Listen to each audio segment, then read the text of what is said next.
The Cecil Hotel in Los Angeles has a sinister reputation. Over nearly a century of its existence, it has been the site of numerous tragedies and mysterious events. But even against the backdrop of this grim history, the case of Elisa Lam stands out.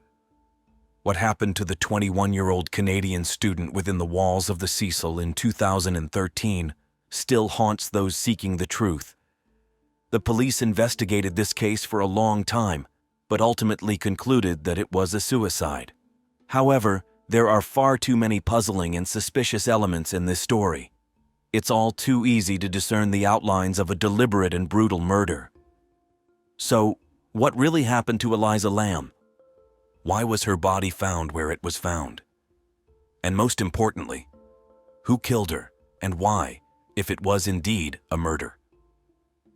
Today, we will try to unravel this mysterious story and separate facts from speculation. Elisa Lam, a 21-year-old girl originally from China, emigrated to Vancouver, Canada in 2003 with her family, consisting of her father, mother, and sister.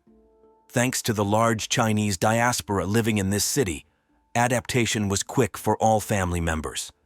Soon, the Lam family rented a small Chinese restaurant and led a quiet, measured life. According to regular patrons of the establishment and neighbors, the immigrant family was welcoming and friendly. Elisa, a brown-eyed girl with dark hair, was fluent in English, although she had vision problems. She was a first-year student at the University of British Columbia, which ranks 40th among 17,000 universities worldwide. The girl was responsible and hardworking, working part-time on weekends and evenings in clothing stores, and later got a job at a bank. Elisa loved to travel, and even the lack of company did not stop her. She independently visited Washington State, Ottawa, Toronto, and Niagara Falls. She dreamed of going to Los Angeles and Hollywood in the near future. In December 2012, Elisa broke up with her boyfriend, and already in January 2013, the diligent student received a Christmas bonus. She told her sister about her desire to go to America to gain new experiences and get rid of the negative feelings associated with the breakup. The funds were there, and the parents did not object.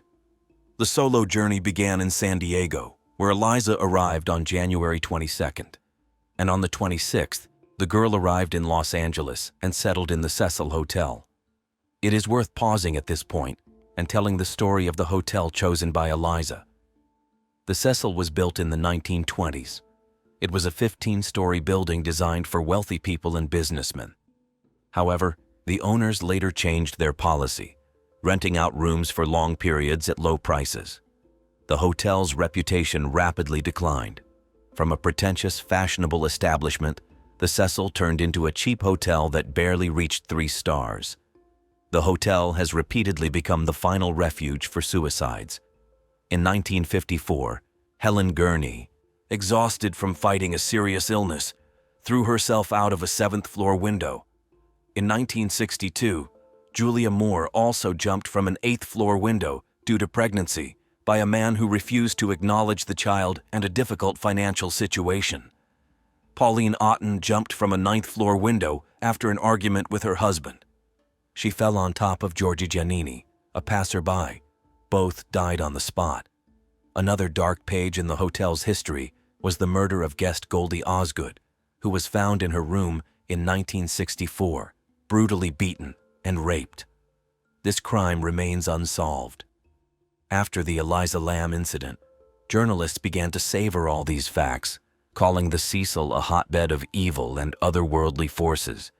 But it is worth remembering that the hotel is located next to the troubled Skid Row area. In the 40s, half of all crimes in Los Angeles were committed there. This real tumor of the City of Angels attracted serial killers who simply wanted to be closer to their victims and get lost in the lists of cold cases. As for the suicides, everything is quite prosaic here as well. People who had financial and personal problems often stayed at the hotel with an unfortunate location and low prices. All suicide cases were investigated. Over 90 years of the Cecil's existence, only one murder occurred there, which is not that much.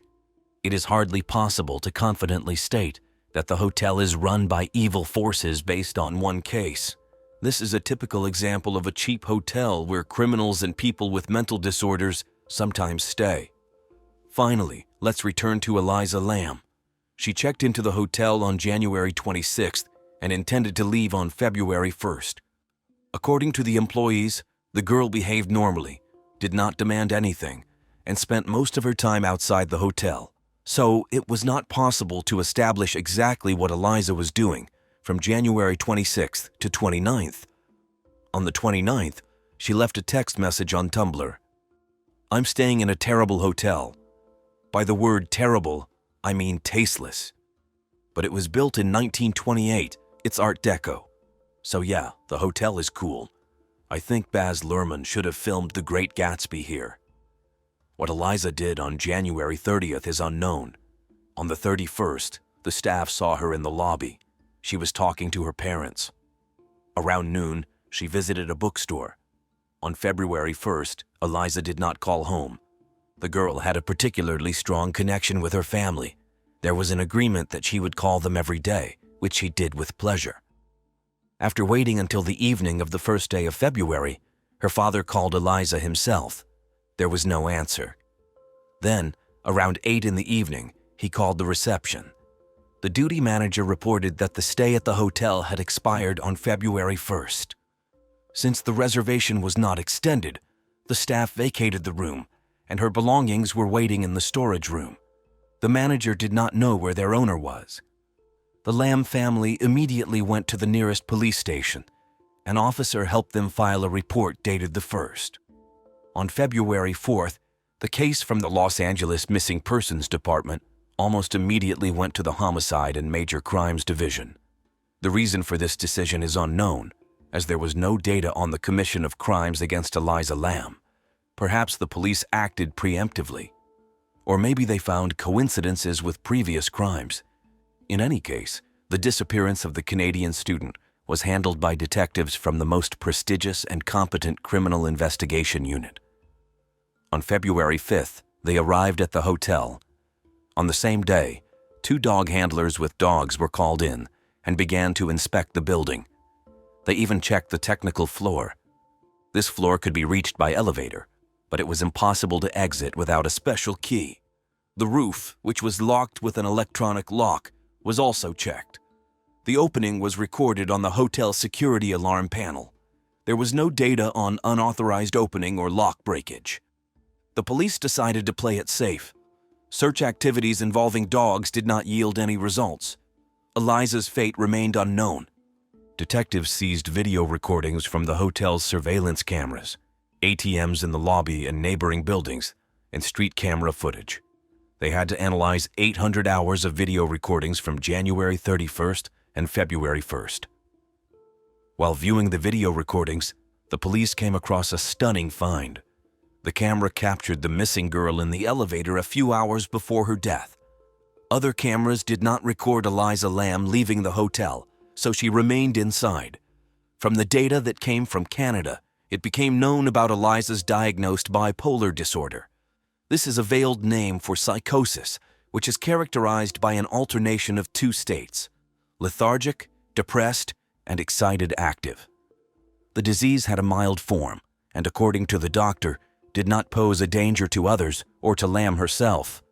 She took medication with her on the trip. On February 19th, the story of the missing Canadian student made an incredible zigzag.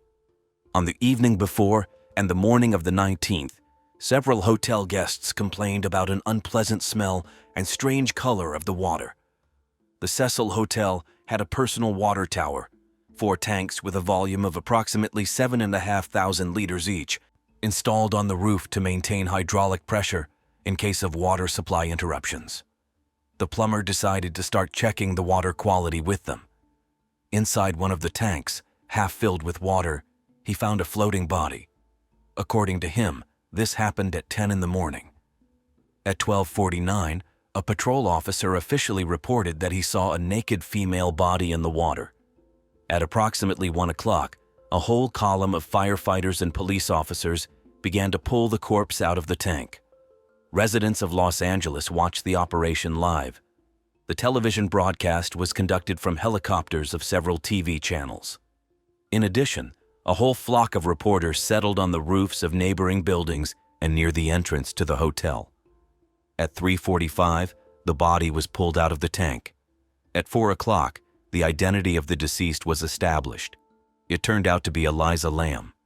No one doubted this. On the evening of the same day, all residents of the United States learned about the incident.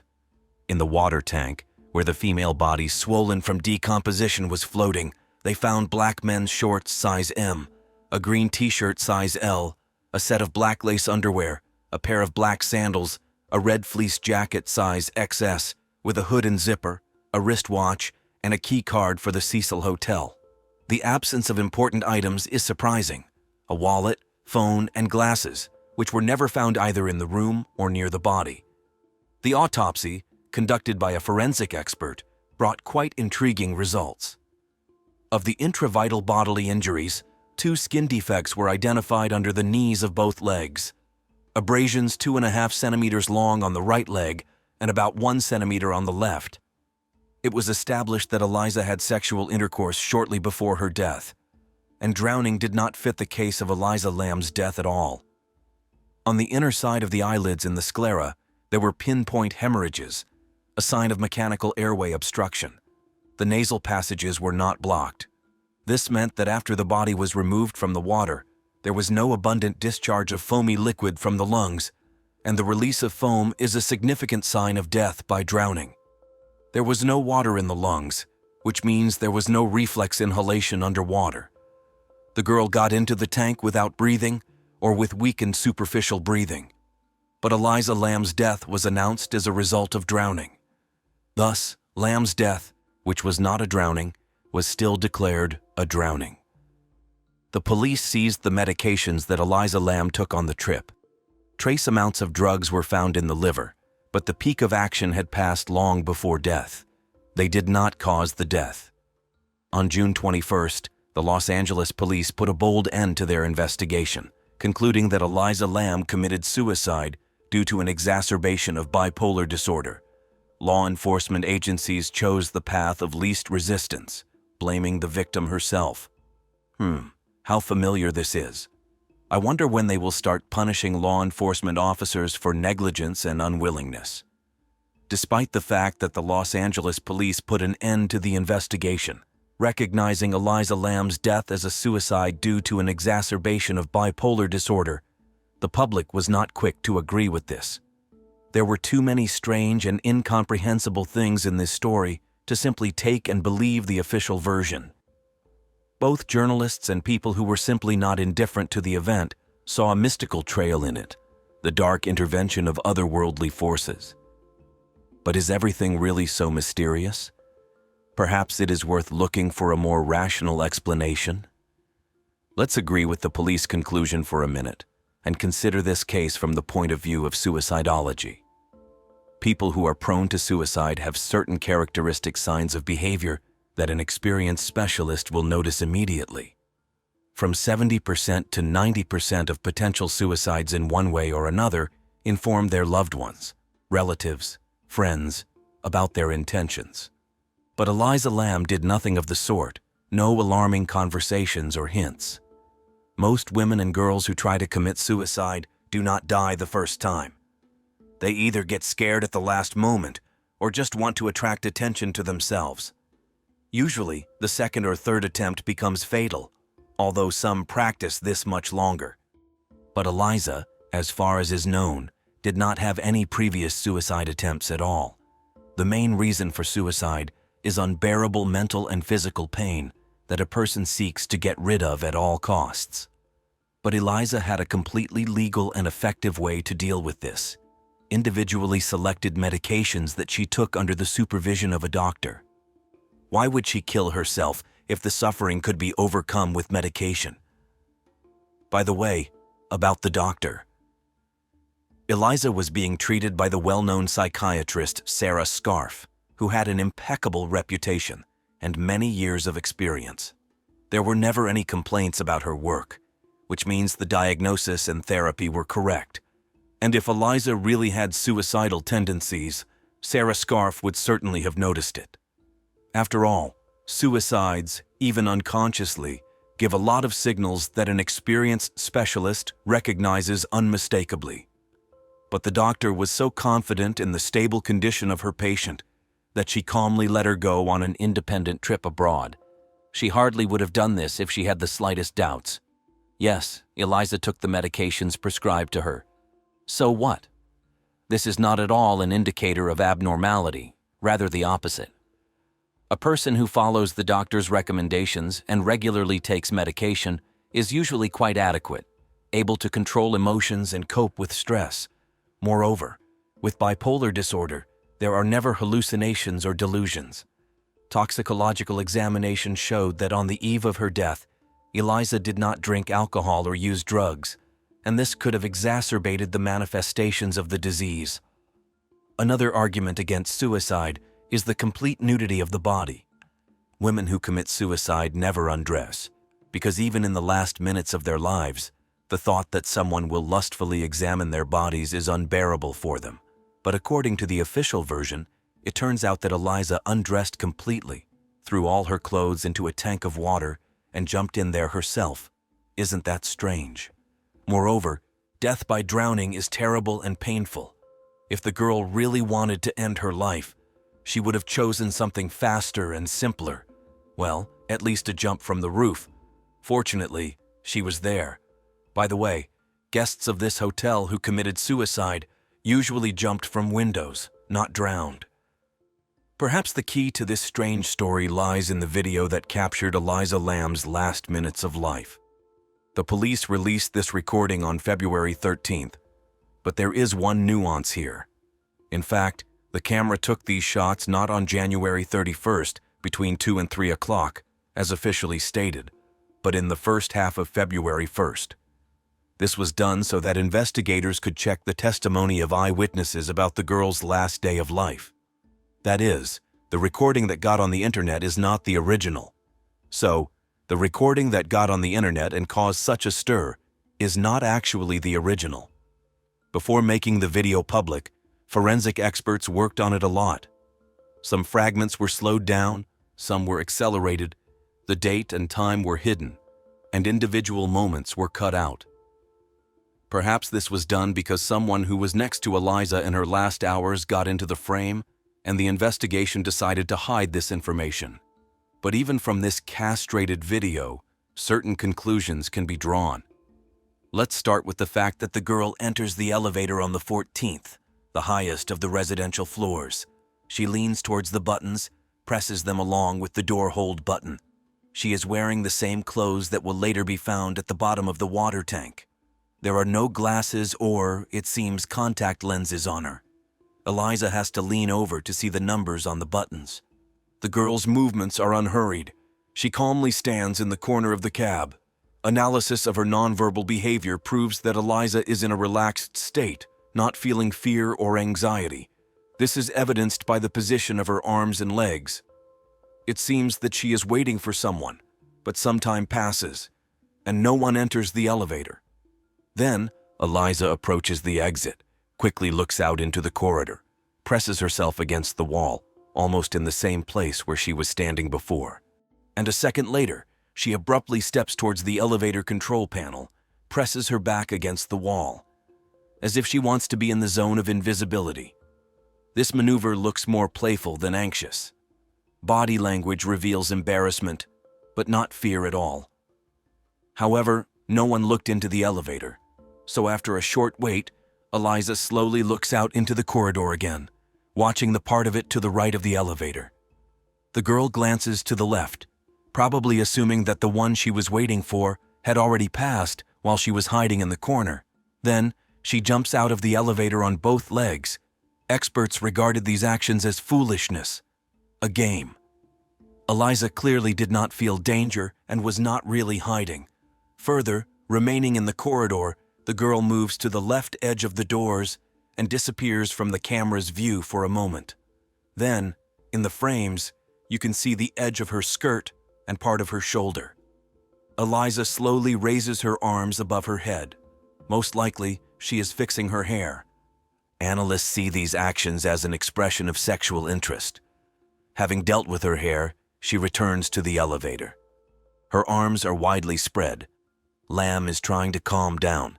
She is in a state of strong emotional excitement. Many experts note that at this moment, Elisa, strange as it may seem, is laughing. The violent reaction is caused by the fact that someone made her laugh. Again, leaning towards the panel, Elisa begins to press the buttons with both hands. At the end, she presses the door hold again, makes a 1-second pause, and another series of pressing and holding. Having finished with the buttons, the girl exits the elevator, slowly fixing her hair. Opposite the exit is a mirror, and preening in front of it does not at all fit with fear or anxiety. When exiting, Elisa puts her elbows forward. This is how she tries to appear more confident.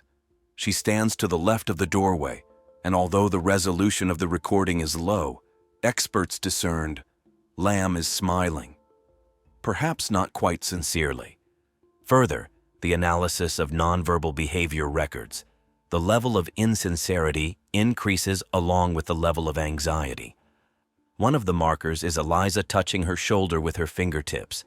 It is clearly visible how she leans over, as if talking to someone standing to the right of the elevator doors. At the same time, the girl actively gesticulates. Experts note excessive playfulness, a playful mood. There are no signs of fear. The eerie moment seems unnatural, only because it is here that the recording was slowed down. Let's not forget that it was worked on a lot. Elisa rises several times on the toes of her right foot. This indicates a remarkable optimism, maybe even joy. And again, sexual interest is noted.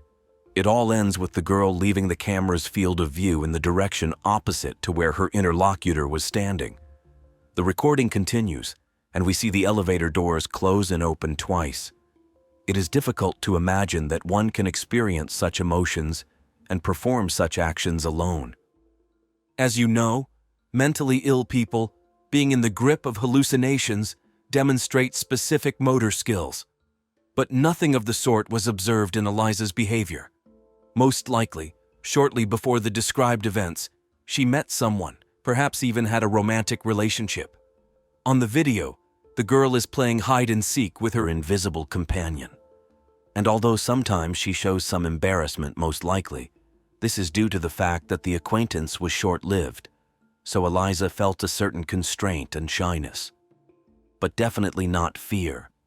Almost throughout the entire recording, an element of play, flirting, sexual attraction is clearly visible in the girl's behavior, and only the realization that we are seeing her last minutes of life gives the video an eerie tinge.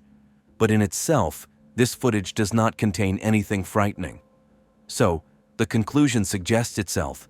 There was someone else next to Elisa, someone who knew about the surveillance camera in the elevator and carefully avoided its gaze. Someone who knew that, by some strange coincidence, the video surveillance in the corridor of the 14th floor, which usually worked constantly, was turned off this time. So this someone could freely communicate with Elisa without fear of being noticed. What happened next? Let's turn to the plan of the 14th floor. On it we see A. Smokeless fire escapes, B. Internal fire escapes, one of which leads to the technical floor and the other to the roof. The doors to the internal stairs are locked with an electronic lock. It is impossible to open them unnoticed by the security. At that time, no attempts to pass through these doors were recorded. There remain the smokeless stairs mounted on the outer walls of the hotel. They can be used to reach the roof without much effort. This has been repeatedly proven by bloggers and journalists who penetrated there in this way. There were no obstacles to this. Only desire and a little courage were needed. If you perceive this as a romantic adventure, especially in the company of a person to whom you feel sympathy, then it can even be fun. It is quite possible that such a proposal caused Elisa the joy that can be noticed in several moments of the video recording. Most likely, the girl met her future killer even before February 1st, and it is just as likely that she voluntarily agreed to intimate closeness with him, as well as to climb to the roof together. Maybe she even undressed of her own free will. Until some fatal moment, Elisa's relationship with her killer was playful and quite friendly. And then some incident provoked an acute conflict. Murderers often commit crimes under the influence of aggression that arises in response to actions or words that are unacceptable to them. For serial killers, this is doubly true. They attack not every potential victim, but only the one whose behavior seems offensive to them. It seems that Elisa's killer did not torture or mock her. Most likely, he used a chokehold with his forearm, a technique from which even an adult man loses consciousness in just 15 seconds. This method has two important features. Firstly, it does not leave visible traces, and secondly, it leads to rapid loss of consciousness without the ability to resist. Having strangled Elisa, the criminal raised her unconscious body to the tank roof, using a ladder that was always stored there. This explains the absence of the girl's fingerprints on the stairs, and then, through the hatch, he lowered her into the water. Recall, Elisa was strangled, as indicated by pinpoint hemorrhages on the inner side of the eyelids and sclera found during the autopsy. At the same time, her mouth was not forcibly closed. Otherwise, there would have been injuries from the teeth on the inner side of the lips. No significant amount of water got into the lungs, which means there was no deep reflex inhalation underwater. Elisa ended up in the tank, either completely without breathing or with weakened superficial breathing. After that, the killer searched her clothes, taking the money, phone, and glasses. He had to get rid of the phone. It could have contained their correspondence and photos. He probably spent the money and kept the glasses as a trophy. Having searched the clothes, the criminal threw it into the same tank. He did not try to imitate suicide. He just hid the body. The person who killed Elisa Lam is cold-blooded, prudent, and has experience in such matters.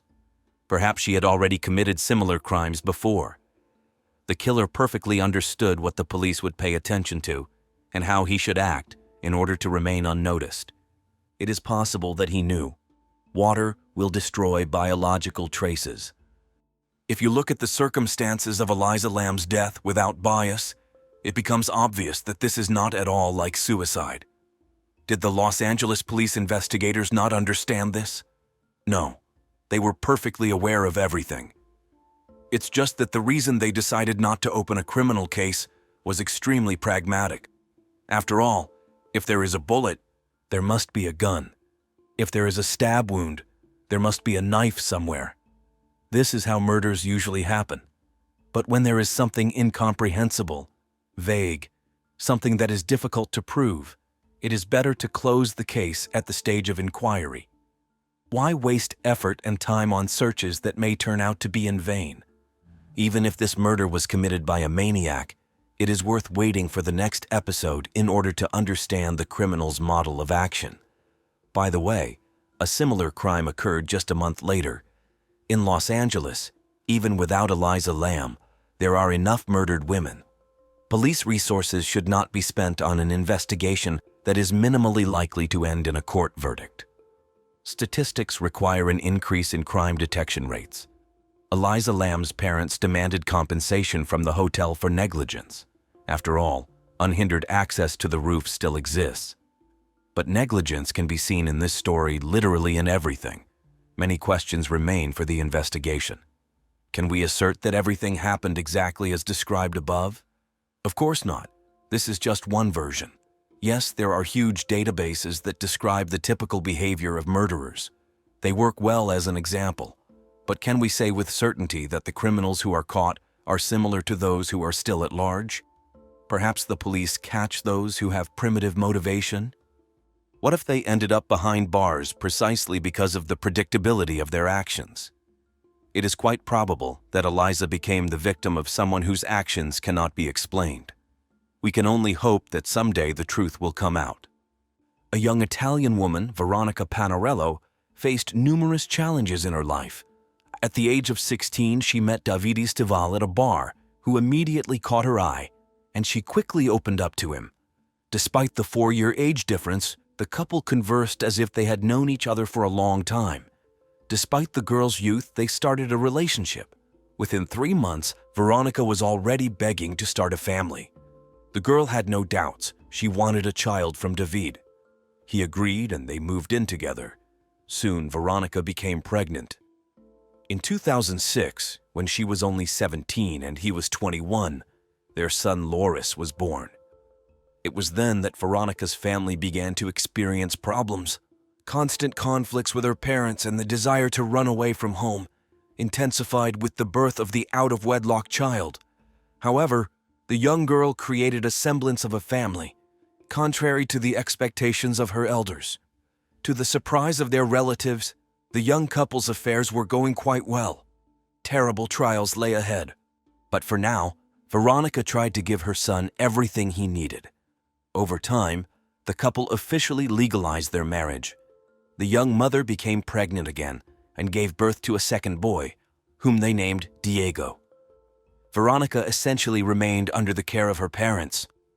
Although Davide worked, his efforts were not enough to provide for his wife and 2 children. The parents from both sides supported the couple in every possible way, primarily financially.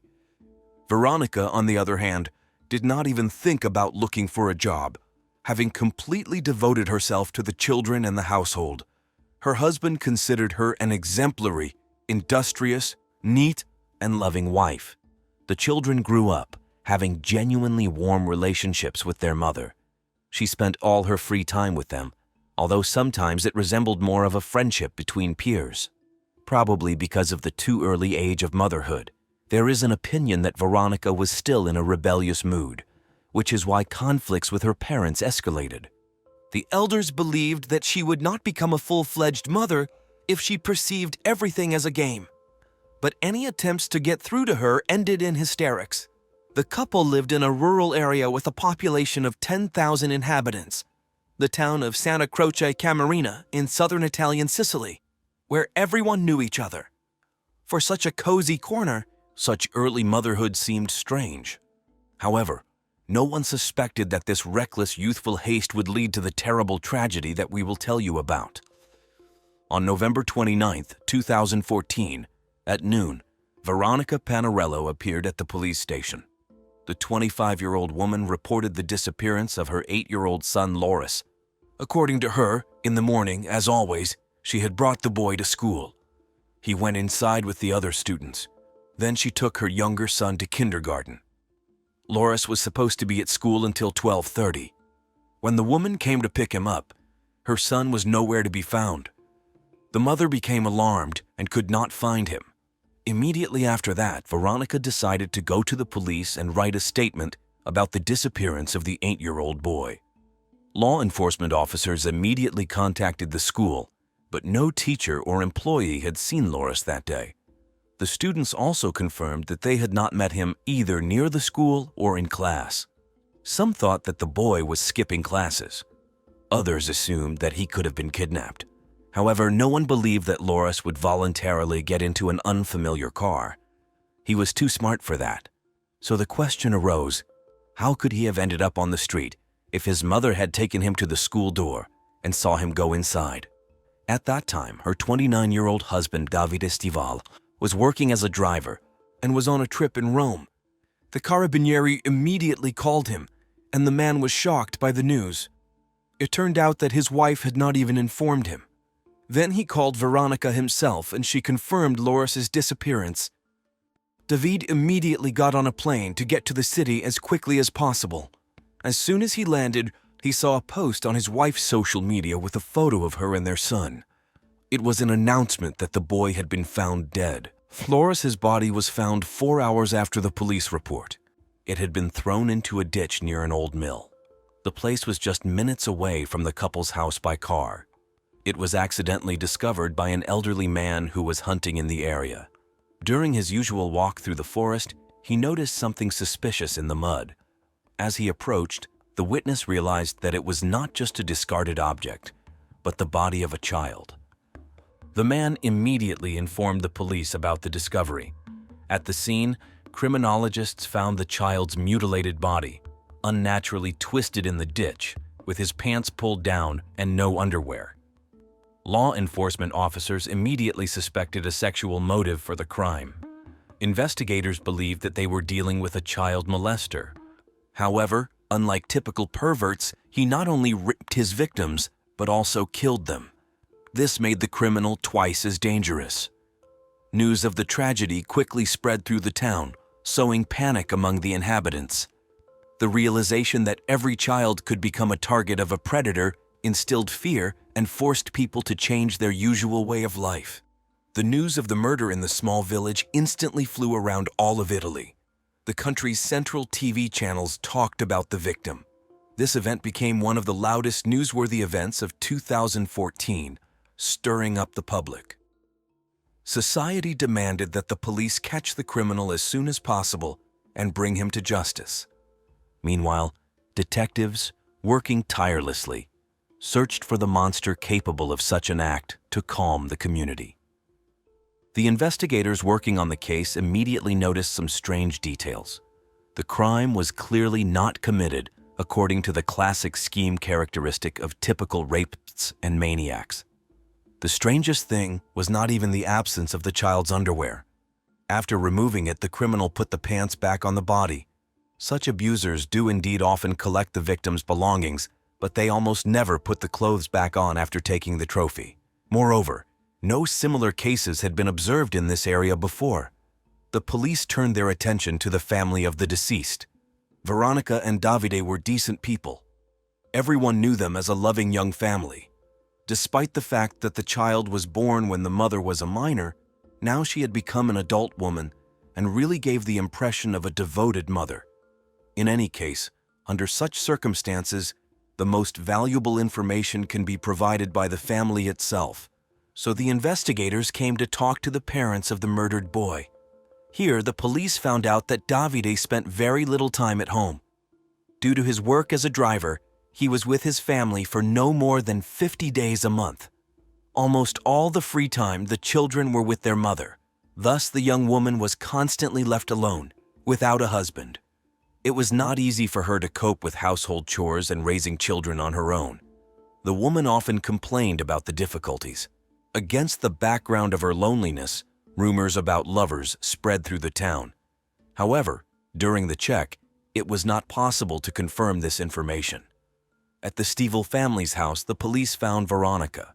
According to Davide, this tragedy had destroyed her. The young mother was constantly crying and refusing to eat. Subsequently, this led to exhaustion. The young woman was taken to the hospital, where she had to be given special IV drips with a nutritious solution so that she would not die. The police saw her during this period. She really looked bad. Veronica was emotionally broken. It even manifested physically. Huge dark circles formed under her eyes and her skin took on an unhealthy pallor. During this period, Loris's younger brother Diego was still living with the family. However, later, the parents took him to his grandparents, as the mother was in an unstable mental state. She did not take care not only of herself, but also ignored the needs of the child. The husband supported his wife all this time and was forced to quit his job. Despite the difficulty with which the Stiefel family was experiencing the loss of a child, the investigators decided to bring both parents to the place where Loris's body was found. The police made video recordings. They believed that this trip could provide useful data. In the video, you can see not even Veronica, but literally the shadow of a person. So hard was she experiencing the loss of her son. Horatio Fedone got on the list of suspects. He was the same elderly hunter who discovered the child's body. The detectives suspected him because the man had led them to the victim, just 4 hours after the boy was declared missing. Of course, it could have been a coincidence, but it was worth making sure how the man managed to find the deceased so quickly. The investigators launched a large-scale check but could not find a connection between the hunter and the evidence. He successfully passed a polygraph test, had a confirmed alibi for the morning of Loris's disappearance, and his fingerprints and DNA were not found on the boy's body.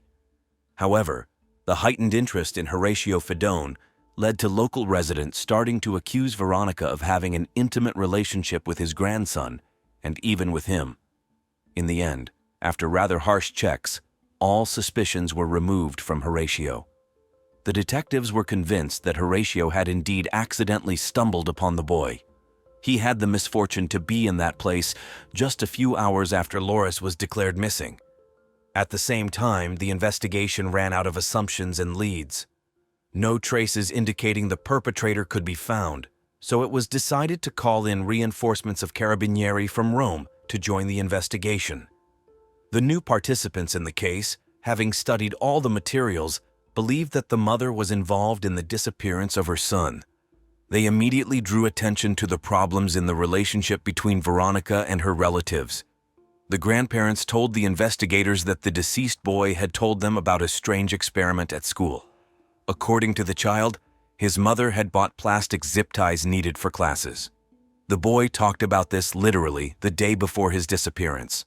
This seemed suspicious because zip ties are quite a dangerous object and are prohibited from being used in school. When the detectives asked the teachers about this experiment, it turned out that they really had not planned anything like that and would not have needed any cable ties. Eventually, the investigators decided that the child had made them up. But after receiving the report from the forensic experts, the investigators remembered these items. According to the specialists who performed the autopsy, the time of the child's death fell between 9 and 10 o'clock in the morning on the day he disappeared. The cause of the boy's death was strangulation by some foreign object of small thickness, tightened around his neck. It looks very much like he was strangled with cable ties. Then the investigators suggested that there might be a connection between these two facts. The forensic expert believed that the murder was committed somewhere near the place where the body was found, since the injuries from the fall were received almost immediately after death, or he was thrown out while still alive and died a little later. The detectives assumed that the child could really, for some reason, have wanted to get these ties and made up a story about their need at school. Then Loris would have had to carry them in his backpack when he went to class. But how could the attacker have known about this? It raised great doubts that the killer attacked the boy, grabbed his backpack, and began to look for a murder weapon there. The Carabinieri considered it necessary to find the blue backpack, believing that it would give new clues. To do this, they blocked all the landfills where waste was brought from Santa Croce Camarina. In the end, it took the police several days to examine the dumps, but they never managed to find the boy's blue backpack. In addition to information about strangulation, the forensic medical examination made it possible to find out another strange circumstance. Despite the absence of underwear and the lowered pants, no signs of sexual violence or traces of the DNA of the probable pervert were found. From that moment on, the police had doubts about the previous version of events. They were still looking for the criminal, but already understood that this was not a typical maniac or molester. It no longer seemed that the crime was committed on sexual grounds. It was necessary to compile a full psychological profile of the killer. However, at this stage of the investigation, the information turned out to be too confusing, and it was problematic to do this. The solution suggested itself. The detectives decided to trace the path that the mother and child were moving on the day of the massacre. Despite the fact that it was a very small provincial town, Veronica and Loris were moving along the central street, where many houses had surveillance cameras installed. Of course, it took a lot of time to collect and view the recordings. It is clear that law enforcement officers tried to notice a third person following a woman with her son in a black Volkswagen Polo. Perhaps a suspicious car was following them. However, no matter how hard the investigators tried, they could not notice anything unusual that would be of interest to them.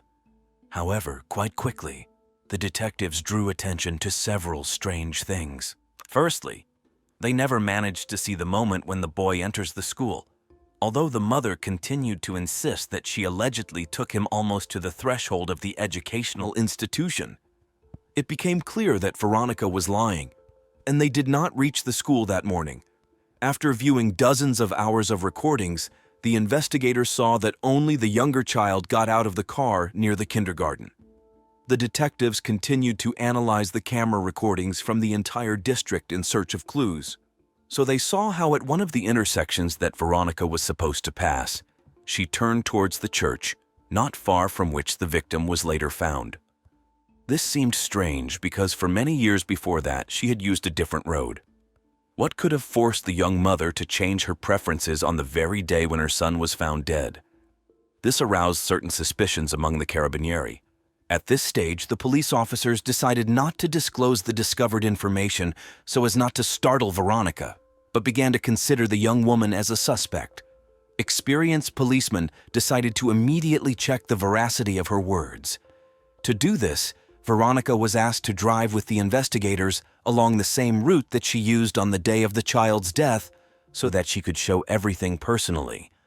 They already knew the route as they had managed to completely restore it with the help of recordings from video surveillance cameras.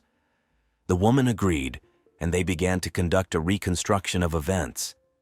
When the police car, together with Veronica, drove up to that decisive intersection where she changed her preferences, the woman lied. The detectives investigating the murder of 8-year-old Loris Stivel began to suspect his mother, Veronica Panarello, after discovering that she had lied about her route on the morning her son disappeared. During the investigative experiment, the woman indicated that she was moving along the usual path, although the surveillance camera recordings showed otherwise. The police decided to search the Stivel family's house and interrogate Veronica at the station. The young mother was outraged to learn that she was considered a likely killer of her own child. She insisted on her innocence, stating that under no circumstances would she have harmed her son. However, the investigators had reason to think otherwise.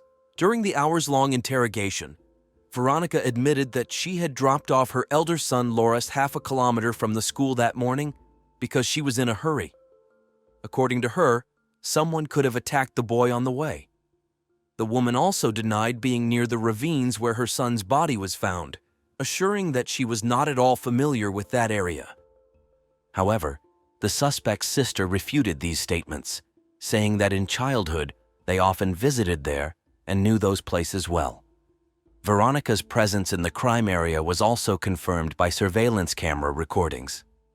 David Stival, the father of the deceased boy, at first could not believe in his wife's involvement in the murder of their son. After viewing the video recordings, he recognized Veronica and the children, who left the house in the morning. But instead of taking Loris to school, the woman turned him back home. He was no longer visible on the recordings. Then Veronica took the younger child to the kindergarten and returned. Contrary to her habit, she drove into the garage in reverse rather than leaving the car in front of the house. According to the investigators, it was at this time between 9 and 10 in the morning that the crime occurred.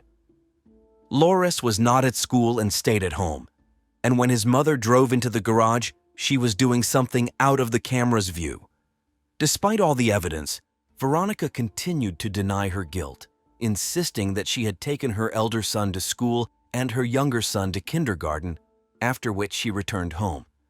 She suggested that Loris could have been kidnapped right outside the school.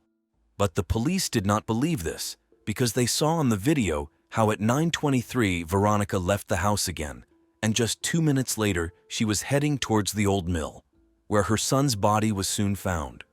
Returning home at 9:38, she was definitely alone. Given the speed of events, the boy most likely was no longer breathing when he was thrown into the ditch. At 9:41, Veronica was already on her way to her usual cooking classes. She left early to arrive by the start of classes at 10 in the morning and not arouse suspicion.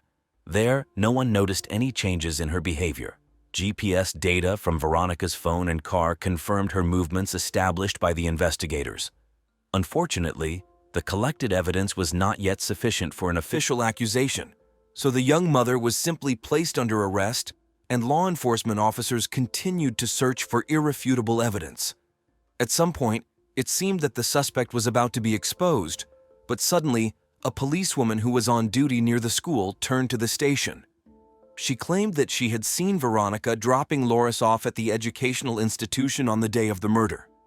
However, the investigators did not trust these statements too much because they contradicted the video recordings.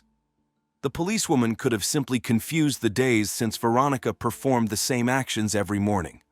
Meanwhile, the main suspect was behind bars, desperately proving her innocence. But the seeds of doubt had already been sown.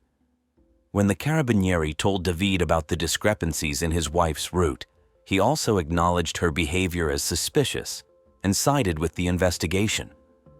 The police saw this as an opportune moment to obtain a confession. They understood that the suspect most likely trusted her husband, so they decided to arrange a meeting between them, during which Davide would try to elicit some new details from his wife. After all, Veronica was the only person who had complete information about the events of that tragic morning. David agreed that it was a good idea, but noted that he did not seek his wife's conviction. 1 month after the brutal murder of 8-year-old Laura Stiefel, on January 6, 2015, his father David came to meet with his arrested wife Veronica. Despite the fact that according to Italian law he had no right to be in prison, the police made an exception, hoping that it would help solve the crime. Veronica didn't even greet her husband, but immediately asked if he had a microphone for eavesdropping. Davide denied it and proved the absence of any recording devices. In fact, they were not needed because the meeting was being filmed by a prison surveillance camera. The suspect continued to insist on her innocence and version of events. She incessantly repeated to everyone, the police, the lawyer, her husband, relatives who visited her in prison, that she had taken her son to school and did not know what had happened to him next. The detectives could not prove the mother's involvement in the massacre. Even the motive itself raised doubts. Everyone who knew Veronica characterized her as a decent woman who sincerely loved her sons. Of course, there were various rumors, but the investigators checked every word and found no confirmation of the gossip. Veronica was indeed a caring mother. The only lead that seemed plausible to the detectives to explain the crime could be depression or emotional instability. The main suspect was indeed in a very depressed state, which only worsened due to her imprisonment. The investigation had reached a dead end, and it occurred to the investigators to allow the mother to visit the child's grave to say goodbye to him. Veronica was taken to the cemetery, accompanied by a whole motorcade of 10 cars with flashing lights on. It seemed as if a dangerous maniac was being transported through the city. A listening device was installed on the tombstone, of course. The officers were sure that by leaving the mother alone with her deceased son, they would hear an apology or a confession of murder.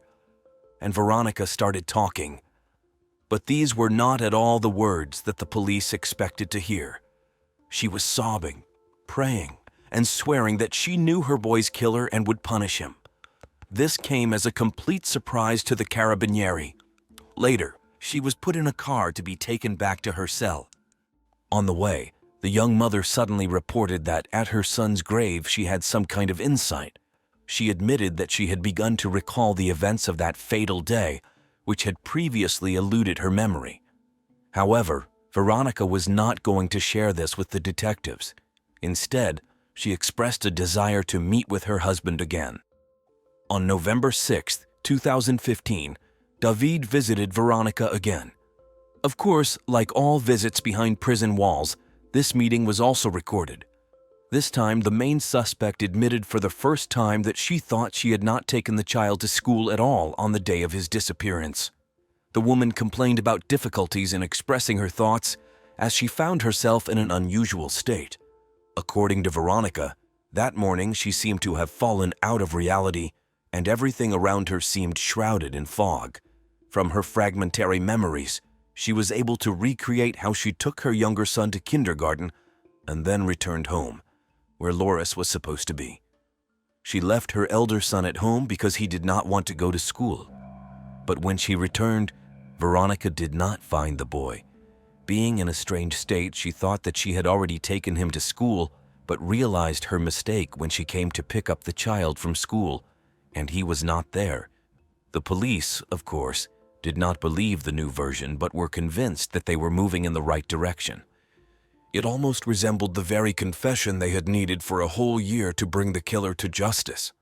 They considered her excuse of memory loss an attempt to mitigate her guilt and get a shorter sentence than she deserved. However, not everyone shared this point of view, since the woman's condition really caused concern. Unfortunately, the younger son was still too young and could not testify to the police about whether he had seen his brother that day. Despite their confidence in Veronica's involvement in the murder, the Carabinieri decided to meet her halfway and suggested going home in the hope that it would help unlock new memories. She was led through the rooms, which remained unchanged from the day of the boy's death. When the main suspect entered Loris's room, something theatrical began to happen. She started speaking in her son's voice and reproducing the dialogues that she allegedly had with him that morning. The detectives saw how emotionlessly she was doing it, and at that moment they became convinced that before them was a true pathological liar and manipulator who was once again trying to lead the investigation away from the truth. But could she, being in her right mind, have been deceiving everyone for more than a year? During this time, dozens of specialists had spoken with the suspect.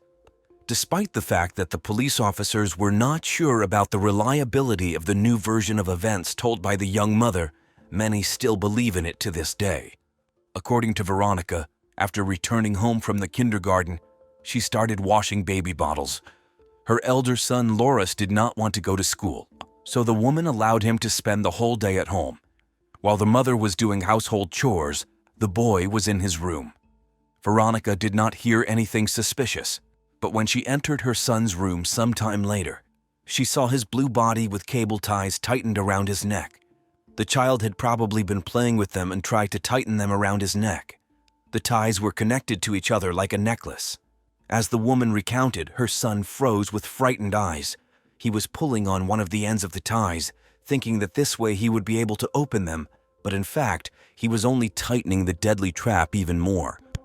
The mother knew how they worked, but realized that she would not be able to tear them apart with her hands, so she ran to the kitchen for scissors. When the story's heroine returned and cut the fatal ribbon, the boy was no longer showing signs of life. He had lost consciousness and was not breathing.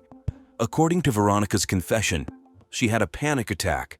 She immediately took her cell phone and tried to dial the emergency service number.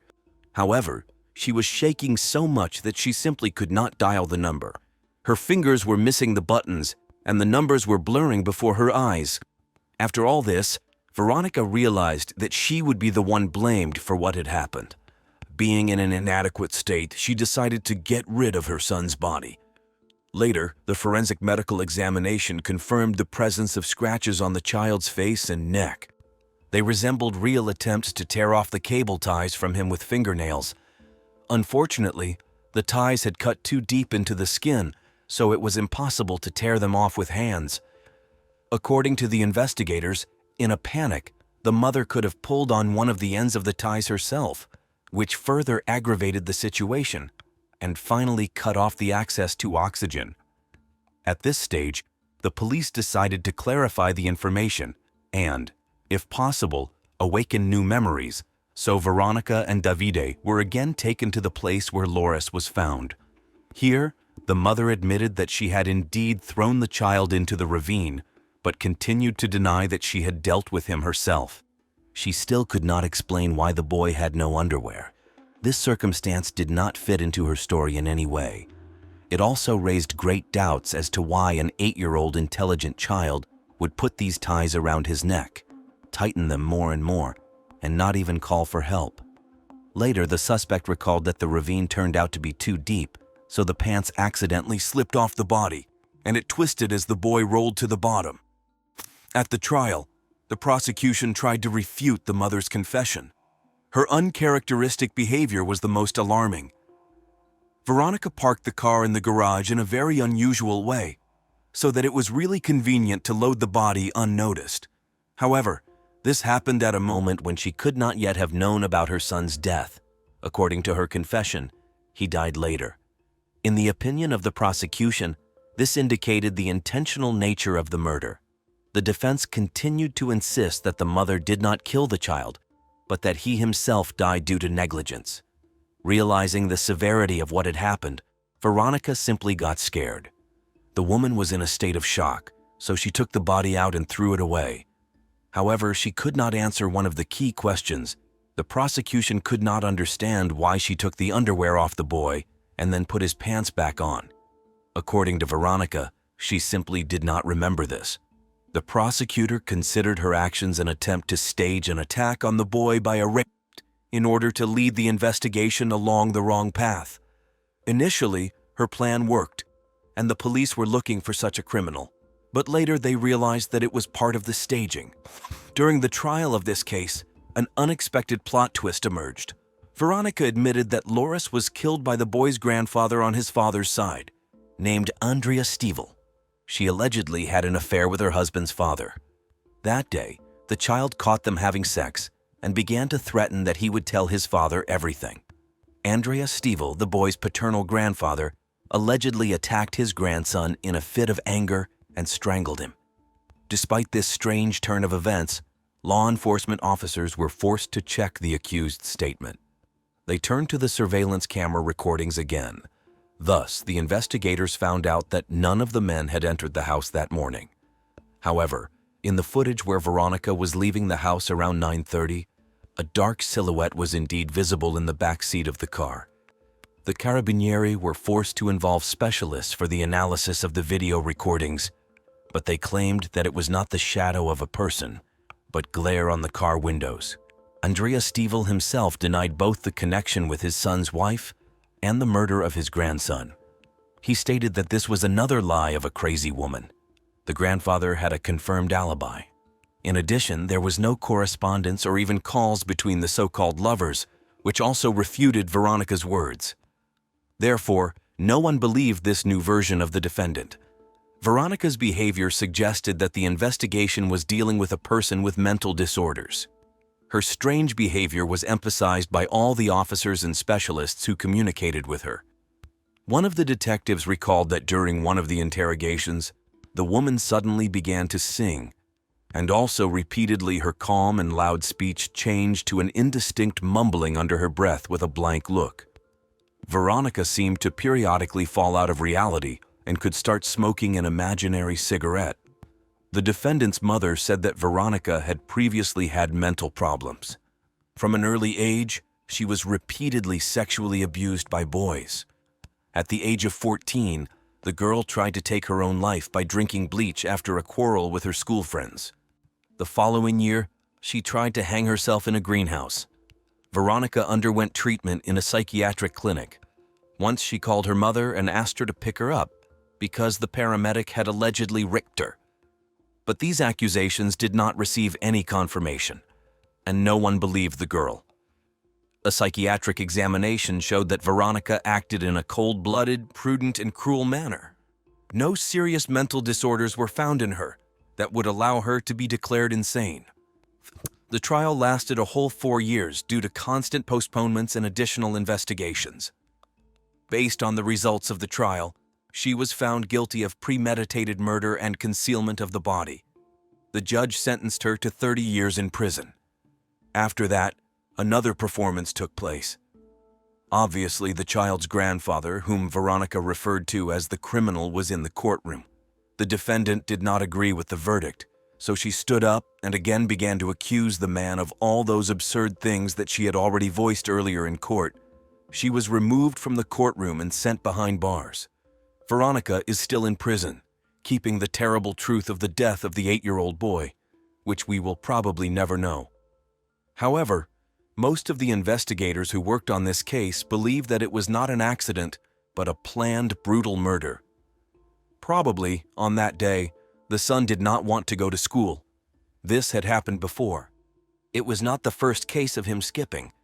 On this basis, the mother quarreled with her son and strangled him with ties in a fit of anger, and then got rid of the body, deliberately removed his underwear to confuse the investigation. But since the ties were purchased in advance, perhaps it all looked even more ominous and indicated the planning of the murder. The boy's father stated after the trial that his life was destroyed because he had simultaneously lost his son, wife, and job. The man is still not sure that it was Veronica who killed the boy. He did not understand what could have been the reason for killing his son. David had never seen his wife display violence towards the children. She had always been a caring mother. Now he is trying to live for the sake of his younger son, in whose upbringing his parents are helping him.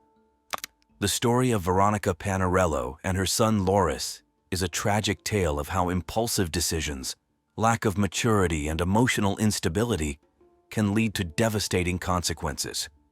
This case serves as a cautionary tale for all parents about the importance of responsible parenting and the need to overcome one's own psychological issues for the safety and well-being of their family. The main cause of this tragedy was Veronica's inability to cope with the challenges of motherhood at such a young age. Her emotional immaturity, possible mental disorders, and lack of proper support from loved ones created a dangerous combination of factors that ultimately led to the child's death. To prevent such tragedies, it is crucial that young parents have access to the resources and support necessary for raising children.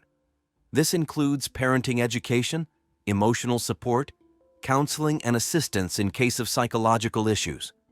Society as a whole should pay more attention to the mental health and well-being of families, especially those facing additional challenges such as early and unplanned pregnancies.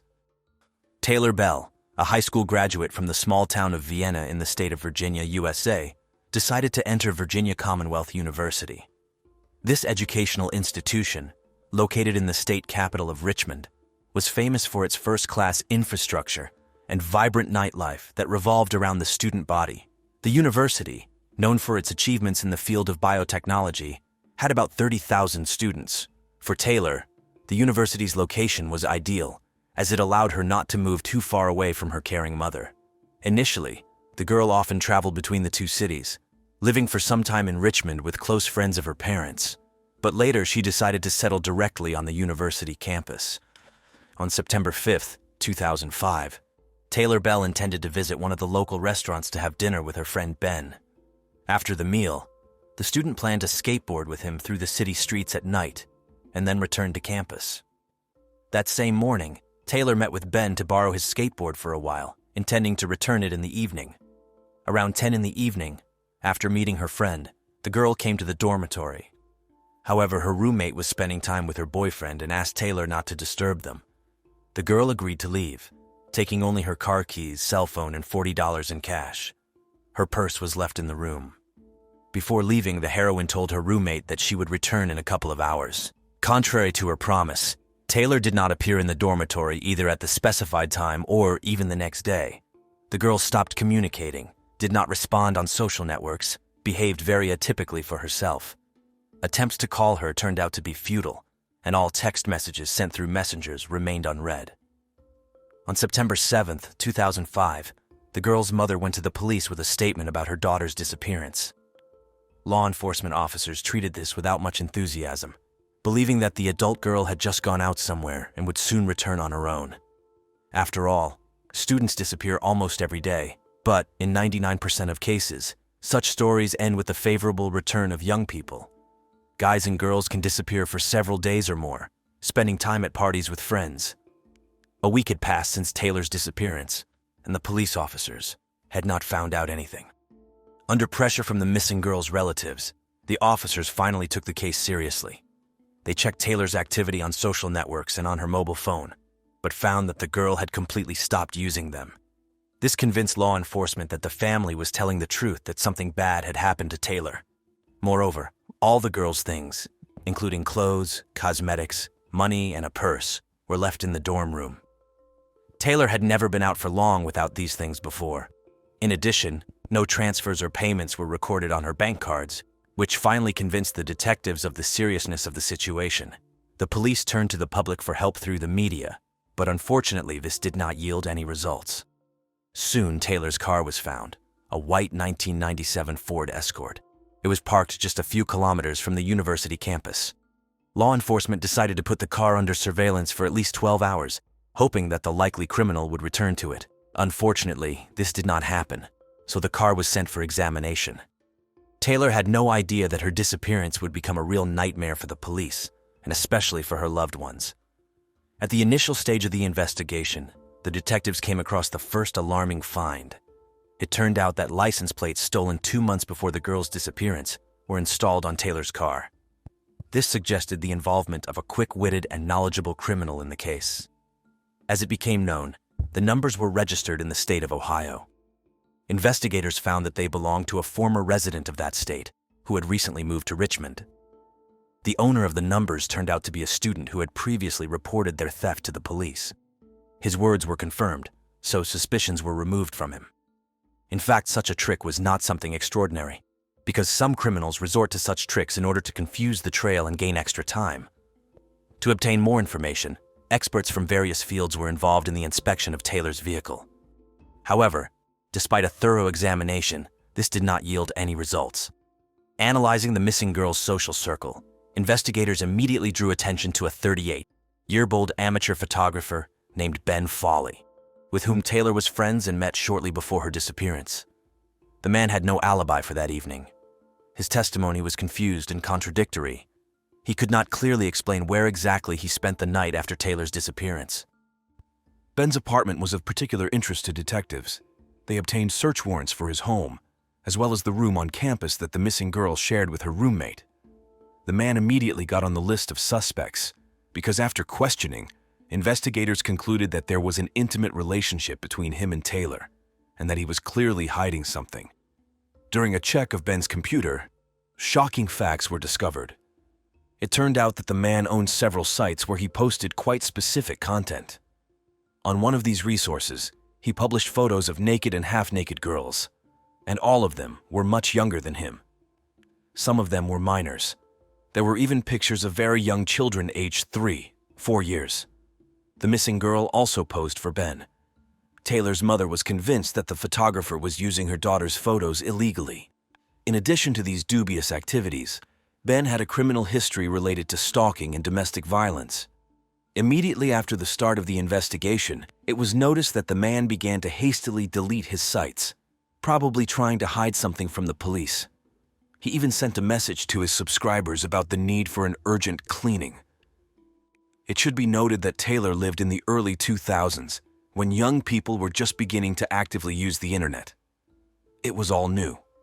Previously, in order to find out something about a person's identity, it was necessary to communicate with them personally or with their immediate environment for a long time.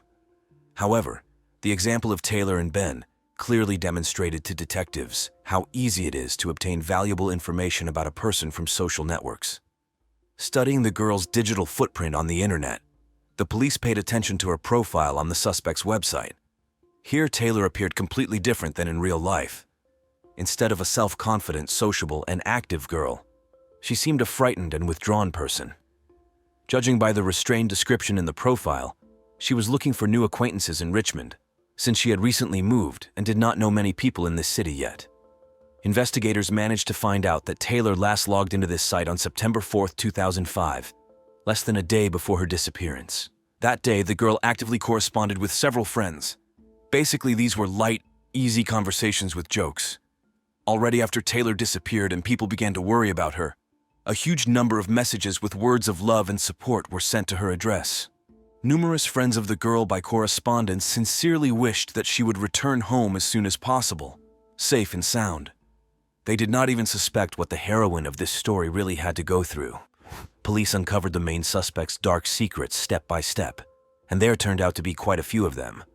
Having analyzed the history of correspondence over the past few months, the detectives concluded that most of Taylor's online communication consisted of dialogues with Ben. As it turned out, very frank conversations took place between them, from which it followed that the couple had an intimate relationship once. And this happened even before the girl moved to the campus in Richmond. The missing girl's friend reported that after intimacy with Ben, Taylor no longer wanted to maintain an intimate relationship with him, but continued to communicate as a friend. Also, police officers noticed that after the start of the investigation, Ben began to hastily delete and edit his messages, which only increased their suspicions that the man had something to hide. The relationship between Ben and Taylor also included shooting explicit photos. Even before moving to Richmond, the girl repeatedly visited Ben. For meetings, they chose unusual locations, for example, abandoned old buildings. Of course, this is not the best place for dates, but Ben insisted on such conditions for creating explicit shots. He believed that the gloomy atmosphere was ideal for the embodiment of his ideas, and he considered his work as works of art. In many messages, the name of the couple's favorite place was mentioned, Belle Isle, located on the James River in the very heart of the city. Analyzing the correspondence, the investigators concluded that Taylor herself, despite her young age, took the initiative in the relationship with Ben. At the same time, the police suggested that an adult man still had some influence on the girl, because the age difference was a whole 20 years. Taylor herself, in her messages, called this difference life experience and did not see anything wrong with it. An important role in the investigation was played by Taylor's personal diaries, which the detectives managed to find. These records reflected the typical experiences of a teenager who had already left childhood but had not yet reached full maturity. Here were doubts, fears, anxieties, and thoughts that the girl could not share with anyone. For his part, Ben was known for his attraction to very young girls. All these facts, together with the history of violations of the law, played against him. Of course, Taylor, being a student, did not suspect that Ben was publishing explicit photos in which she posed on the internet. The girl sincerely believed that they were doing art solely for themselves, and no outsiders would see these pictures. According to investigators, she became another victim of the alleged criminal. From the pages of the diary, the police learned that Taylor met with different men, preferring those older than herself. Her idol was actor Johnny Depp, whose features she subconsciously sought in every adult acquaintance. Many believed that Ben outwardly resembled a celebrity. Perhaps this is what attracted the girl to him. At that time, there was no information about Taylor's fate. Detectives continued to question her inner circle. The parents told the investigators the story of their daughter's life. For some time, the family lived in Great Britain and Belgium, often moving from place to place, since the girl's mother was married to an officer of the Royal Air Force. After the breakup of that marriage, the mother and daughter were able to return to their native Virginia. The woman got married several more times, but these attempts also turned out to be unsuccessful. Taylor was a very energetic girl with a compliant character. Very smart, sometimes even too much for her age. These traits helped her quickly adapt to new schools. In total, young Taylor changed about 15 educational institutions before receiving a certificate and entering university. Everywhere, she easily made friends and made acquaintances. Sometimes the girl seemed too soft and trusting. For a long time, the mother tried to protect her daughter, believing that she was not yet ready for an independent adult life. The biography of the missing girl turned out to be full of ambiguous facts and secrets. The mother described Taylor as a willful and energetic girl. She grew up in a privileged environment surrounded by conservative and wealthy people. However, Taylor wanted to know the other side of life too. So after entering university, she decided to move to another city and settle on campus in order to achieve her goals on her own. Unfortunately, the young student did not even realize the dangers that could lurk behind the walls of a student dormitory. Despite good intentions, such places also have a dark side. Sometimes they turn into a real hotbed of undesirable phenomena among young people. Theft, substance abuse, promiscuous sexual relations. Since students are in close contact with each other, all this begins to manifest itself more clearly. At the same time, the vast majority of dorm residents are really focused on studying and getting an education. Without a wealth of life experience, it is very difficult to objectively assess the situation, which is what happened to Taylor. In the opinion of law enforcement officers, the missing girl made several serious mistakes at once. First of all, this concerns the relationship with a man who was twice her age, had convictions and mental health problems. A former girlfriend and a former roommate confirmed that Ben suffered from bipolar disorder, had sharp mood swings, and problems with anger control. In addition, detectives considered Taylor's decision to leave campus after 10 in the evening fatal. No one accompanied her, and she simply disappeared in the dark. And what is your opinion on this? Write in the comments, I will be interested to read. Investigators began compiling lists of dormitory neighbors who aroused suspicion. Police officers identified several students who were actively involved in the distribution of narcotic substances on campus. However, their alibi was confirmed. The mother of the missing girl suggested that the attack on Taylor could have been committed by several attackers. However, the most suspicious figure in this story remained 38-year-old Ben Foley, and detectives continued to closely investigate his identity. The man led a very active life on the internet. He owned several websites on various topics and revealed a lot of information about himself. Ben's subscribers even knew his shoe size, but compared to some of his thematic resources, this data seemed like a trifle. One of the most creepy turned out to be a site where a man published his distorted vision of beauty. He considered it creativity, but to detectives it seemed evidence of serious mental problems. On this resource, Ben combined images of naked bodies of models much younger than him with images of death, decaying flesh, and gothic motives. He often used real animal bones and skulls in his work. As it turned out, Ben managed to intrigue the 17-year-old student with his gloomy creativity. This is where their relationship began. It became known that before disappearing, Taylor felt lonely. In her notes, the girl admitted that she missed her friends who remained in her hometown. She had close friends and comrades, and in Richmond she had not yet managed to make enough acquaintances. Probably, that's why she communicated with the eccentric Ben. Of course, a passion for creepy images in itself did not make him a kidnapper, rapist, or murderer. But in combination with other facts of the man's biography, it caused more and more serious concerns. Studying Ben's online activity, police noticed that he displayed two completely different personalities. On the one hand, he appeared as a kind, loving, vulnerable, and creative person. On the other hand, numerous ex-girlfriends who posed for his photographs complained about him. Several former passions claimed that Ben was jealous, cruel, aggressive, and dangerous. Some girls even became victims of physical violence at his hands, although these episodes were too insignificant to report to the police. Instead, they simply broke off relations with the man after the first manifestations of aggression. But could an inexperienced 17-year-old student react incorrectly to such behavior and provoke an outburst of anger that led to murder? Suspicions about Ben Foley grew, but direct evidence was still lacking. Suddenly, on September 23, 2005, a new post appeared on Taylor's social media page. At 11:24 a.m., a message was published in which the girl claimed that she was fine and would soon return to her family. She mentioned some problems that needed to be urgently resolved, but did not go into details. Taylor's page gained considerable popularity after her disappearance and was under the close attention of many people. Therefore, the news of this post instantly spread around the city.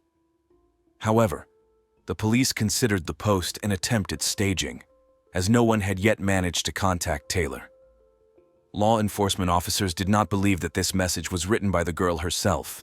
On the same day that the new post appeared, the main suspect, Ben Foley, was arrested on charges of creating and storing pornographic materials involving minors. But the man insisted that none of the photographs found in his apartment belonged to him. According to him, these pictures were left by the previous tenant of the dwelling. At this stage of the investigation, the police had not yet charged Ben with official charges of involvement in Taylor's disappearance. In fact, he was not the only suspect in this case, but he certainly turned out to be the most colorful figure on the list. Given the time that had passed, the likelihood that the girl was still alive was extremely low. However, the investigators did not yet have convincing evidence against Foley. In any case, the trial regarding the obscene photos gave the detectives extra time to work while the suspect was behind bars. Meanwhile, the police came across a strange post by Ben published on September 8th. According to his story, he was attacked that evening. The man even had to file a report about this with the police. In one of his blogs, he described this incident in detail. According to Ben, 3 or 4 attackers attacked him. They immediately put a black bag over his head so he could not see their faces. Foley got away without serious injuries, but the attackers threw him out of the car somewhere on the outskirts of the city in the morning. They stole $20 from him, a camera and a tripod. The man had to walk to the city for a long time. However, during searches in his house, investigators found several expensive tripods and professional filming equipment at once. Such a variety of equipment looked suspicious, because officially Ben did not work anywhere and lived on disability benefits due to bipolar disorder. The main suspect definitely could not afford such expensive purchases while receiving only state payments. Investigators intensified their efforts, trying to gather as much evidence as possible during a search of Foley's home. They managed to find several boxes with provocative items, from cold weapons, such as a huge machete, to sadomasochistic paraphernalia. Of course, the man claimed that all this was a prop for photo shoots. In addition, a suspicious stain resembling blood was found in Ben's house. Samples were sent for analysis. After the publication in the media of information about the seized items, suspicions about the amateur photographer with eccentric artistic views only intensified. Interestingly, the bloodstain was found on the man's bed spring frame. Experienced police officers immediately asked themselves the question, How much blood would have to be shed for it to soak through the mattress and reach the springs? During searches of the area around Folly's house, several strange items were found in a dumpster, including a necklace and a watch.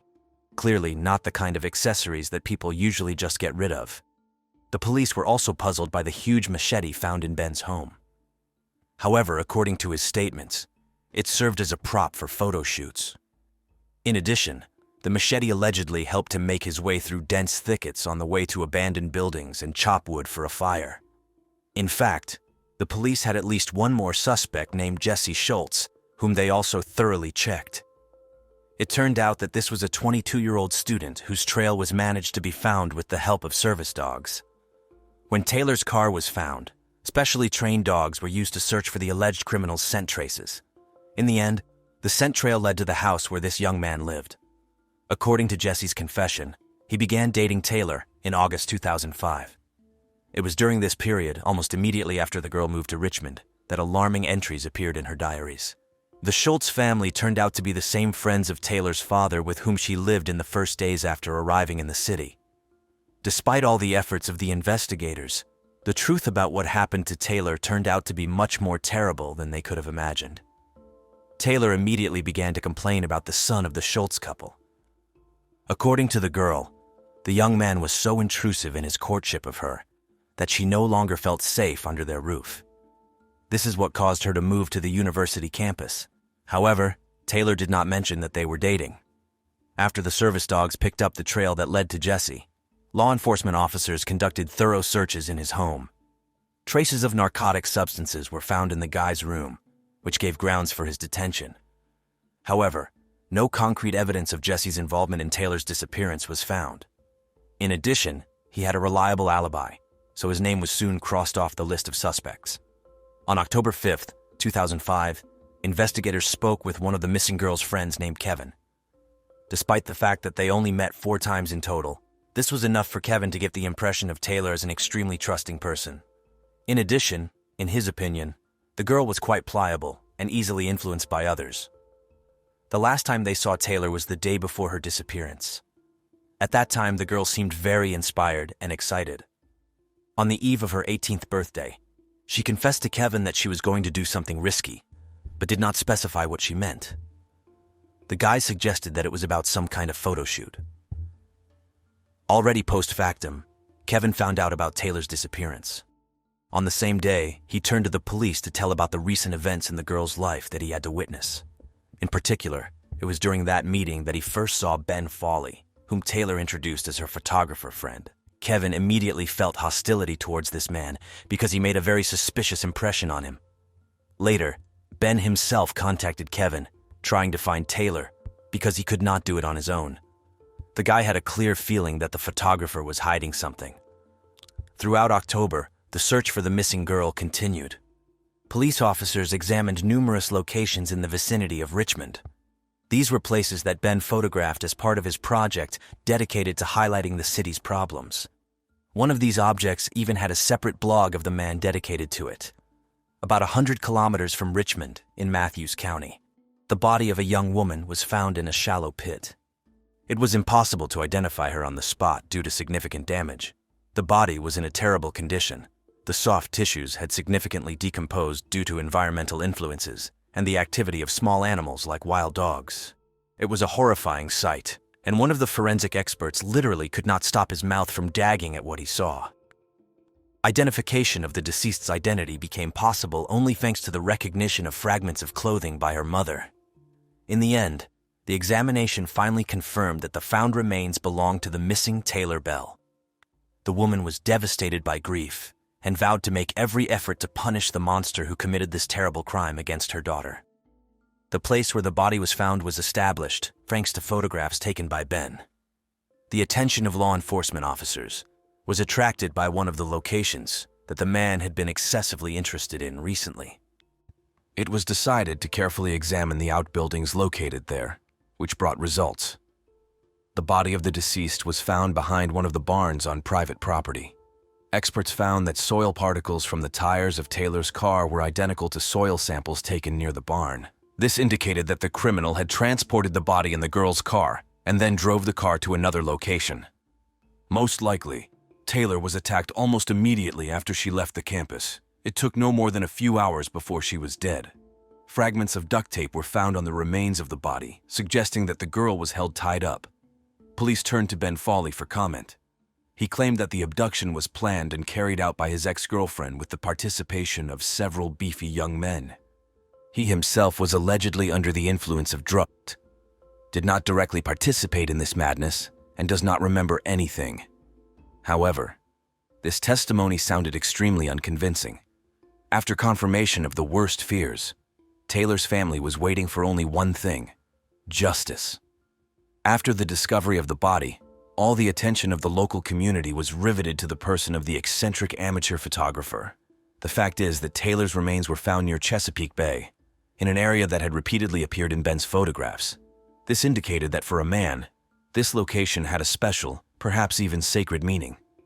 The version of a random coincidence was immediately rejected, because Foley was the last to see the girl alive on that fatal evening.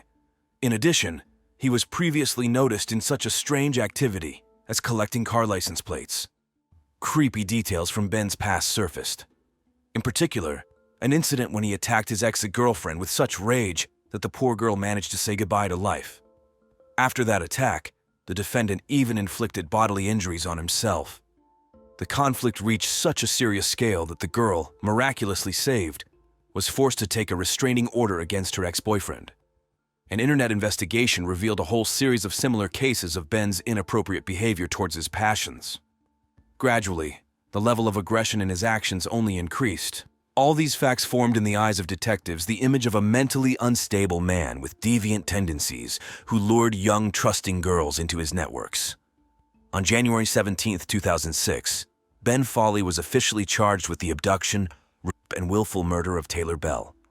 Unfortunately, due to the extremely poor preservation of the body, forensic experts were never able to accurately determine all the circumstances of the girl's death. This led to the fact that already in February, serious amendments had to be made to the initial charges. At that time, the suspect was already serving a sentence for storing pornographic materials depicting minors. In the end, in August, Ben made a deal with the investigation and pleaded guilty to the crimes he was charged with, albeit very selectively choosing the wording. According to his version of events, that evening, he met with Taylor immediately after she left the campus. Together, they went to a deserted place, where in the back seat of the car, Ben allegedly tied the girl's hands behind her back with duct tape, after which they had rough consensual sex. Then, in a fit of passion, the man allegedly accidentally strangled his partner. He left the body in the forest, and the next day he returned to hide the remains. Most of the facts cited by Ben remained unsubstantiated allegations that are difficult to prove. Although the forensic expert was unable to unequivocally determine the cause of Taylor's death, he insisted on its violent nature. After all, even with accidental strangulation, it takes effort for several minutes for a lethal result to occur. So the attacker could have released the victim at any time. The prosecution insisted that Ben deliberately tied the girl's wrists, not for sexual games, but to deprive her of the opportunity to resist. And this meant that the whole story he voiced was a complete lie and the events unfolded in a completely different way. Foley stood his ground, assuring that the duct tape was part of a role-playing game. However, no one believed this version. Taylor's friends stated that she was never interested in extreme sexual practices such as asphyxia or bondage. While recreating the picture of events described by the accused, the investigators came to an unambiguous conclusion that the scenario he voiced does not stand up to any criticism. In the cramped space of a car, and even with her hands tied behind her back, the girl would be in an extremely uncomfortable and vulnerable position. Taking into account Taylor's character and habits, it is unlikely that she would voluntarily agree to this. A much more plausible version looked like Ben kidnapped, raped, and then killed his victim. The main motive for the crime was considered the girl's refusal to have an intimate relationship with Foley. During the court session, the prosecutor read out a letter that the defendant sent to his ex-girlfriend. It contained the following lines: "I am the cause of Taylor's death. I deserve imprisonment." These words could well be interpreted as an admission of guilt. Ben decided to make a deal with the prosecution and pleaded guilty to second-degree murder. The rest of the charges against him were dropped. In February 2006, the hapless photographer was sentenced to 30 years in prison. Taylor's mother was finally able to breathe a sigh of relief. Now the woman knew that the soul killer who took the life of her only daughter had been justly punished. This story took place in the small town of Conyers, Georgia. The officer immediately called for backup and medical assistance at the scene of the tragedy. Arriving at the address Tasmay provided, the police saw another girl near the house, an exact copy of Tasmay. As it turned out, they were twin sisters, Tasmia and Jasmia. The girls were in a state of shock from what they had seen. They were immediately given first aid, trying to calm and stabilize them. Meanwhile, a group of police officers entered the house to examine the crime scene. Right from the doorstep, their attention was drawn to a long bloody trail stretching from the door to the street. Judging by everything, the victim had tried to escape from the attacker, but he caught up with her and dragged her back into the house to finish his bloody deed. What the cops saw inside shocked even seasoned officers. On the floor, walls, and even the ceiling were brown bloodstains, evidence of a brutal massacre. It seemed as if someone had deliberately splattered blood all over the house. In my years of service, I've seen many crime scenes, but this picture was one of the most terrifying. The officers carefully examined the house room by room, searching for the victim's body and any evidence that could shed light on the identity of the killer. Eventually, in one of the rooms, they found what they were looking for: the mutilated body of 33-year-old Nikki Whitehead, the mother of the twin girls. I can't help but note the diligence with which the killer tried to cover up the traces of his crime. The entire house was literally flooded with blood, but it was clear that someone had tried to clean up, albeit unsuccessfully. To completely cleanse the crime scene in such a short time was practically impossible. Later, Officer Chrisman, one of the first to arrive on the call, admitted that in his entire career he had never seen such a bloody scene. This place made a depressing impression even on hardened cops. During the house search, the body of 33-year-old Nikki Whitehead, the mother of the twin girls, was found in one of the rooms. She was lying in the bathtub in a pool of her own blood. The woman had become a victim of a brutal attack. Her body was literally riddled with numerous stab wounds. Especially horrifying was the fact that the victim's spinal cord was practically severed. It seemed as if the killer had struck this area with particular fury. The expert who arrived at the crime scene counted about 80 stab wounds on the deceased's body. It's hard to even imagine the agony the poor woman endured before her death. It was also strange that the towels from the bathroom had disappeared somewhere. Later, they were found in the washing machine, soaked in blood. It looks like the killer tried to get rid of these pieces of evidence, but in a hurry just shoved them into the machine. On the same day, a criminal case was opened under the murder article and an active search for the perpetrator began. The first to come under the scrutiny of the investigation were the victim's daughters Tasmia and Jasmia. During interrogation, the girls said that the house where they lived belonged to a man named Robert Head, with whom their mother had a relationship. But as it turned out, Robert was not Nikki's only admirer. The girls recalled overhearing their mother repeatedly talking on the phone with some Nikki Joe, especially when Head wasn't around. This fact interested the investigators and required further verification. Was Robert Head involved in the murder? What role did the mysterious Nikki Joe play? And most importantly, who actually committed this terrible act? Now I'm going to tell you all about this in detail, but only for those wonderful and amazing people who subscribe to the channel right now, like this video, and leave any comment on it. Help me spread this story so people can draw conclusions from this shocking case. So, during the interrogation of the victim Nikki Whitehead's daughters, new details of her personal life were revealed. Tasmia and Jasmia said that they had repeatedly heard their mother talking on the phone with some Nikki Joe, especially when her cohabitant Robert Head was not around. Interestingly, the girls themselves never saw Joe, including on the day of the tragedy. But the most intriguing fact was that on the eve of the murder, Nikki spoke again with this mysterious man, and then a serious quarrel broke out between them, after which the woman angrily slammed down the receiver. This detail immediately caught my attention as a detective. After all, it is quite possible that during that conversation, Nikki told her admirer about her desire to end their relationship, and such a decision could well become a motive for murder. How many times in my practice have I encountered similar situations? A rejected lover commits a crime out of jealousy or resentment. Therefore, this version definitely needed to be checked. The police quickly found Nikki Joe and invited him for questioning. The man was genuinely surprised to learn the reason for the summons. He categorically denied his involvement in the murder and claimed that despite the one-sidedness of his feelings and the fact that Nikki kept him at a distance, he sincerely loved this woman and would never harm her. Joe confirmed that on the eve of the tragedy, he and Nikki really had a quarrel, but assured that it was a minor dispute over a misunderstanding, which was quickly settled. Moreover, according to him, for the entire day of January 13, he had an ironclad alibi that completely ruled out the possibility of committing this terrible crime. Well, Nicky Joe's interrogation left more questions than answers. If it wasn't him, then who was it? Another version began to form in my head. What if the murder was committed by Robert Head, the man Nicky Whitehead was living with at the time of the tragedy? Perhaps he found out about her secret communication with another man and decided to brutally take revenge on his unfaithful cohabitant. However, the version about Robert Head's involvement in the murder was quickly dropped. During the investigation, it was established that the man worked as a long-distance trucker and on the day of the tragedy was on a business trip in another state. So purely physically, he could not have been present at the crime scene and committed this terrible act. And so the cops found themselves at a dead end again. On the one hand, there was the mutilated body of a victim who died a terrible death. On the other hand, there was a complete absence of suspects or leads that could put us on the trail of the killer. As an experienced detective, I understood that in such cases you need to act methodically and not miss a single detail.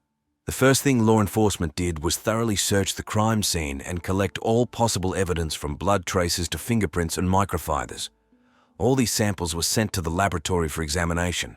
While they were waiting for the analysis results, it was decided to delve deeper into the personal life of Nicky Whitehead. It was necessary to find out who the deceased communicated with, what places she visited, what she was passionate about. The detectives were especially interested in the last weeks and days before the murder. Perhaps that's where the key to this horrifying story was hidden. And then Mickey's daughters Jasmia and Tasmia came to mind. After all, who could know more about a woman's life than her own children? The girls were the closest people to their mother and could remember some details or events that would help track down the criminal. The police decided to take the sisters to the station and carefully question them there in a calm environment. Of course, the girls had just experienced a terrible tragedy and were in a state of shock. On the way to the station, one of the patrolmen noticed Tasmia's strange behavior. She kept biting her hands hard until they bled. Her sister Jasmine explained that for Tasmia, this is a usual way to cope with nervous tension, especially in stressful situations. Like now, after such a shock, this is a completely normal reaction. During the interrogation, the detective began to have a vague, alarming feeling. At first, he attributed it to professional intuition, which often helped in investigations, but over time this feeling only intensified. First, the detective found it extremely suspicious that Tasmia and Jasmia seemed to be crying, but at the same time there was no trace of tears on their faces. It seemed as if they were squeezing out this cry, playing to the audience, which was quite strange given the circumstances. Secondly, the detective could not help but notice how the girls spoke about their deceased mother. In their words, there were harsh, even offensive epithets about Nicky. You know, usually children who have just lost their parents remember them with special tenderness and even some idealization. But here everything was different. It seemed as if the girls were talking about some stranger, or even a person they hated. And this led to certain thoughts. The longer the interrogation lasted, the more the detective became convinced that the sisters were hiding something. Whether out of fear or for some other reasons, but their testimonies constantly had some kind of understatement and contradictions. And this made us think, what if they themselves were somehow involved in this horrific story? In the end, the team of investigators decided to separate the girls and interrogate each one individually. Of course, they began to resist, begging not to separate them, but the investigators were adamant. Although it's not very pleasant to separate sisters who have just experienced such a tragedy, the interests of the investigation required this step.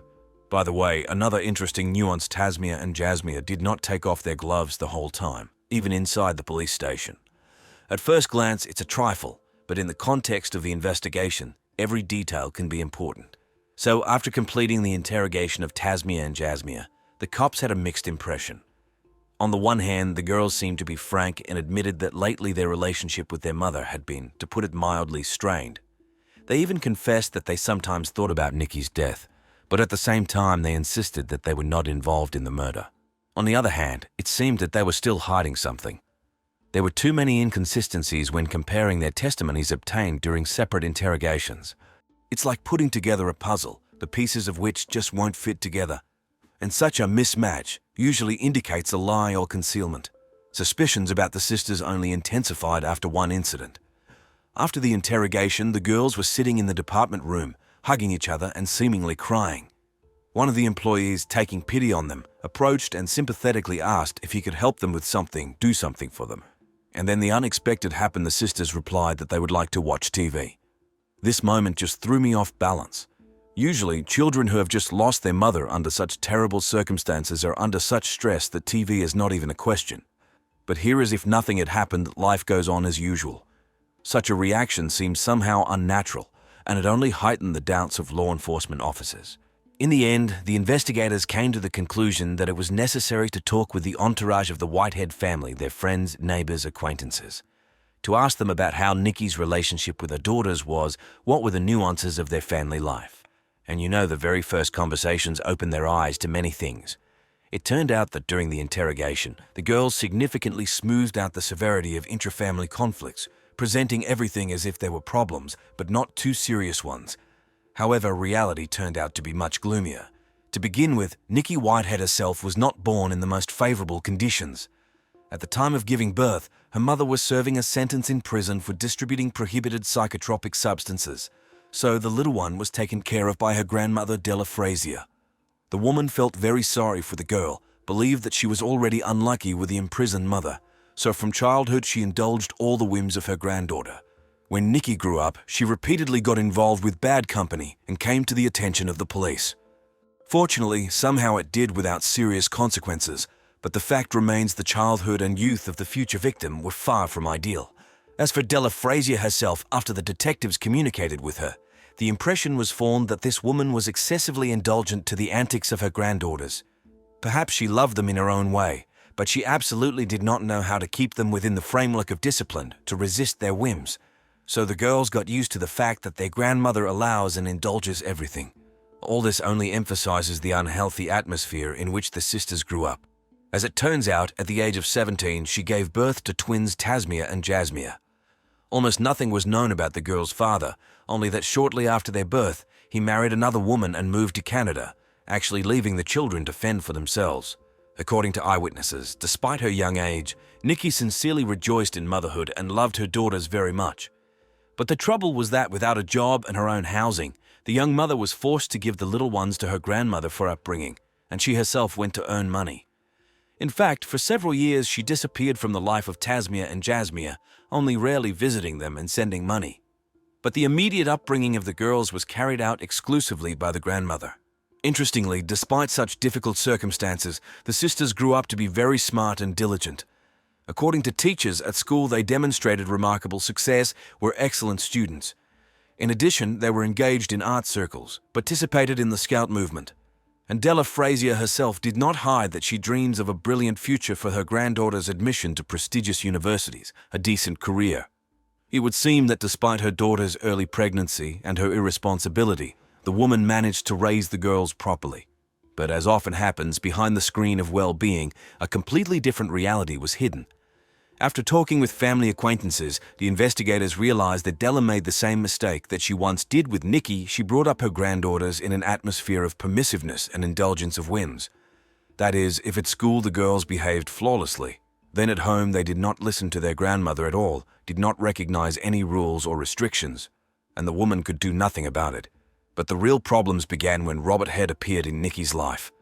Although the man was much older than her, Nikki sincerely fell in love with him and soon moved in with him. And then she decided to take her daughters to live with her, filing a corresponding lawsuit in court. And the court sided with her when the girls were 7 years old. They moved to their mother and her new cohabitant. It would seem that finally the children were reunited with their own mother. They had a full-fledged home. But not everything was so cloudless. Robert, who worked as a long-distance trucker, was often away. And while he was absent, the girls seemed to break loose.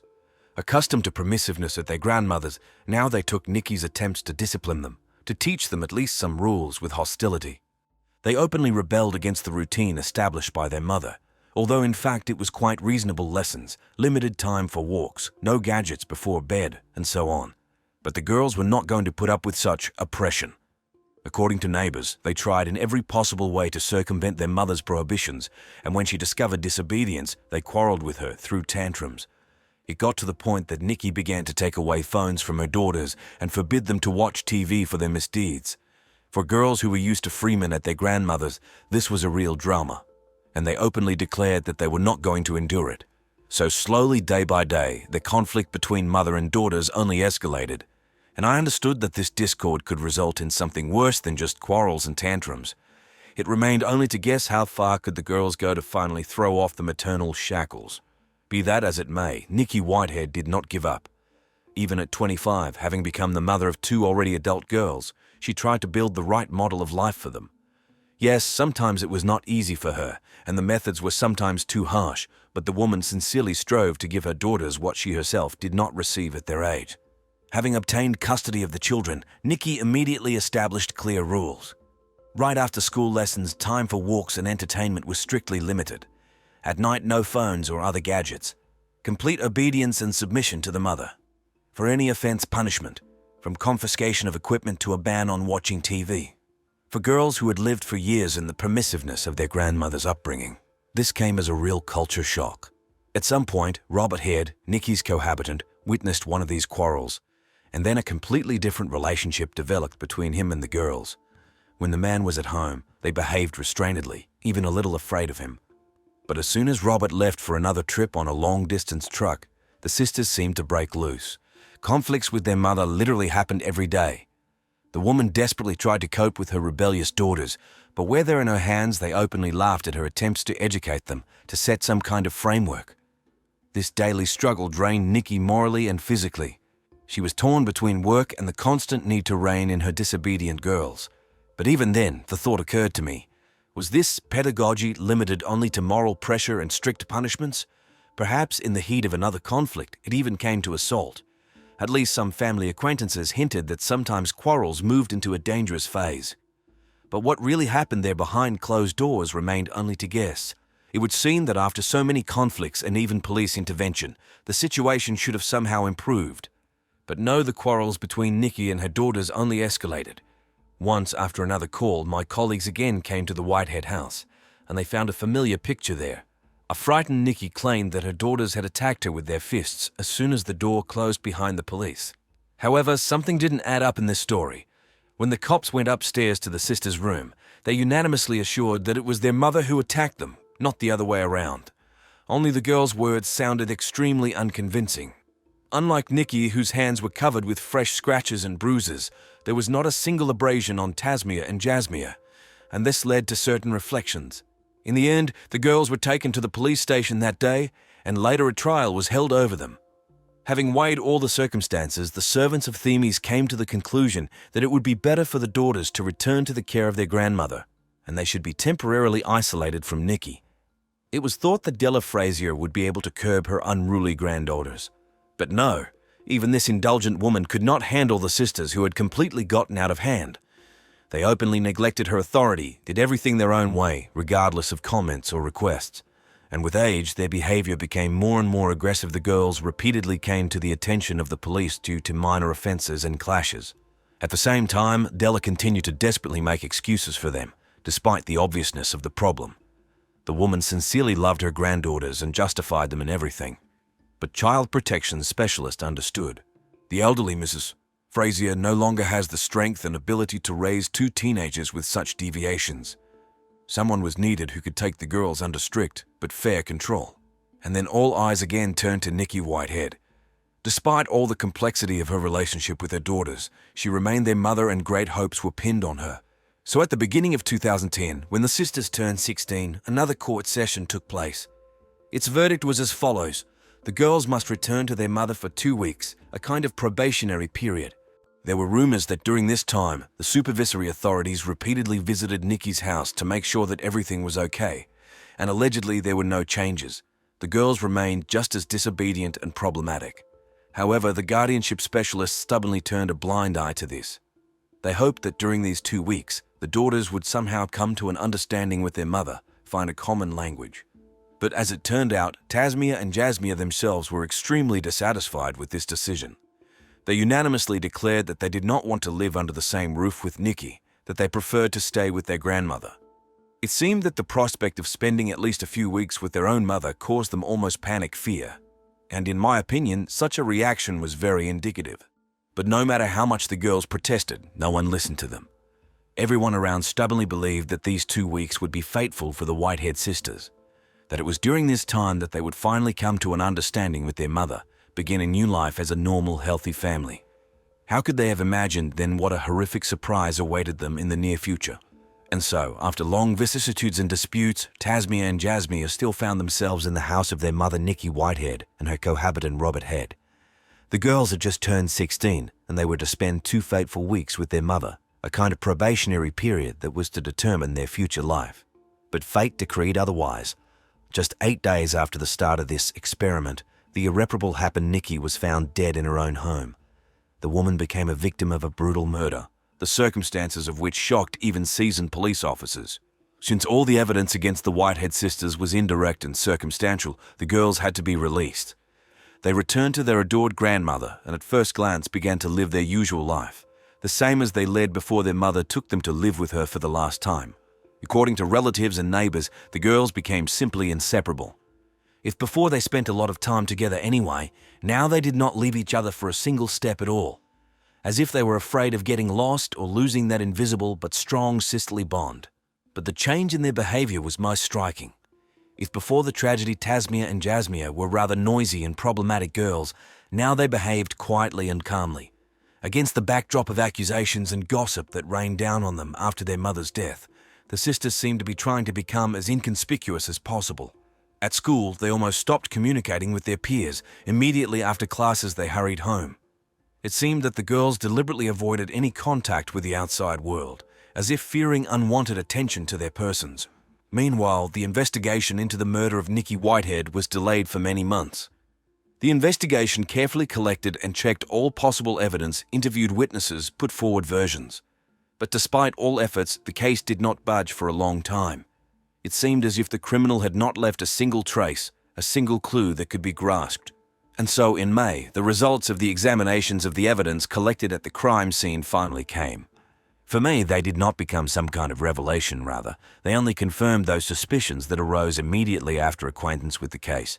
First, the bite marks on the hands of Tasmia and Jasmia perfectly matched the dental impressions of their murdered mother.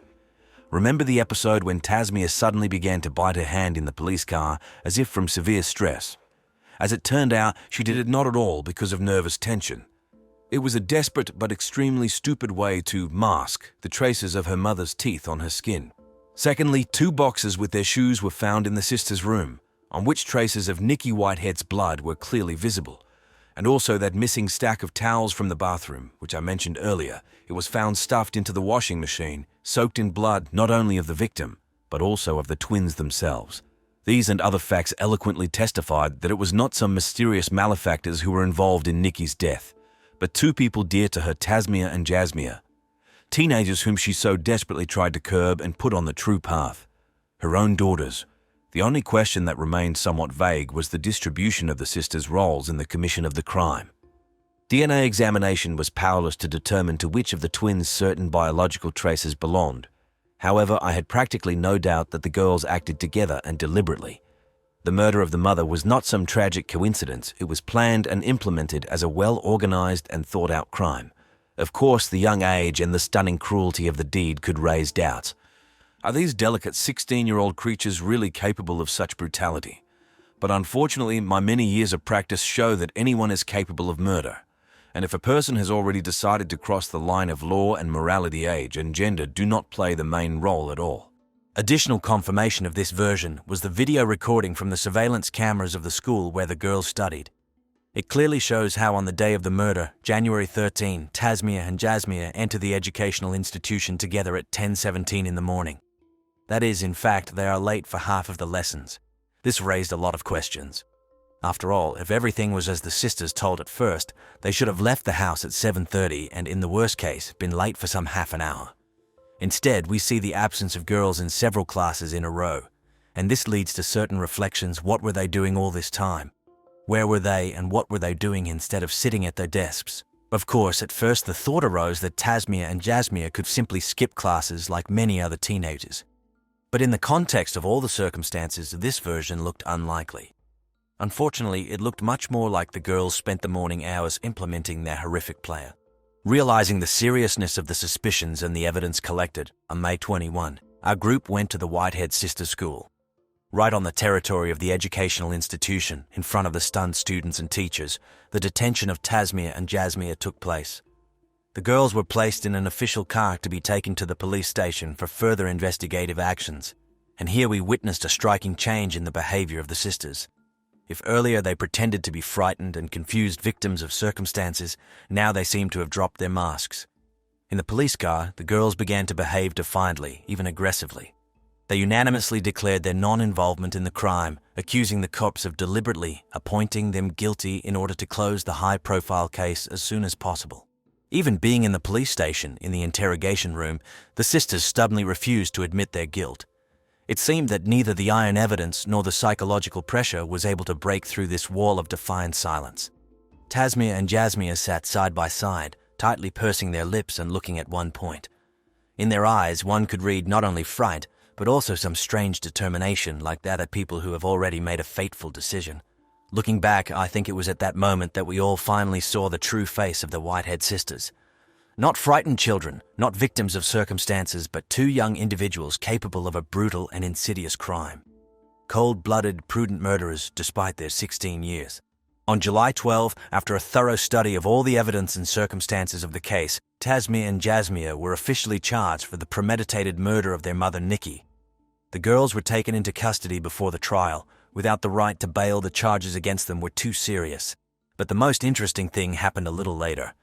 Realizing that the weight of evidence against them was irrefutable, the sisters suddenly decided to confess, and what they told during the next interrogation made even us, seasoned police officers, shudder. According to the girls, when their stepfather Robert was away, Nikki often drank. Moreover, she did it not like a normal person who wants to relax with a glass of wine, but abused it in a big way. Tasmia and Jasmia even suggested that sometimes their mother indulged in illegal substances, so inadequate was her behavior at such moments. With tears in their eyes, the sisters told how their drunken mother picked on them for any reason, provoked scandals out of the blue, and also that even when sober, Mickey was very cold and detached with them. The girls did not see any warmth or maternal love from her. Furthermore, on the eve of the tragedy, another drunken quarrel occurred. Nikki, pretty tipsy, began to yell at her daughters, calling them names. The scandal lasted almost until the morning, and only in the morning, tired, they all fell asleep. But they were not destined to rest. Just a few hours later, Nikki again burst into the girls' room and began to wake them up. They say it's time for school. At the same time, she carelessly poked them with a spoon and mumbled something about studying and responsibilities. And when the sisters went down to the kitchen to have breakfast, another conflict broke out over nothing. Then the sisters told quite terrible things about how they, unable to withstand the bullying, attacked their mother with a knife, how they dealt blow after blow until she fell dead, how they dragged the bloody body to the bathroom to somehow cover their tracks, how they washed the floor with towels but still could not remove all the blood. And after this horrific cleaning, the girls simply changed clothes, hid their shoes with traces of blood away, and, as if nothing had happened, went to school. When asked why they did not immediately tell the truth, the sisters did not give a clear answer. They only shrugged their shoulders and looked away. At the trial, Tasmia and Jasmia fully admitted their guilt. Without unnecessary emotions or attempts to justify themselves, they simply confirmed everything that they said during the interrogations.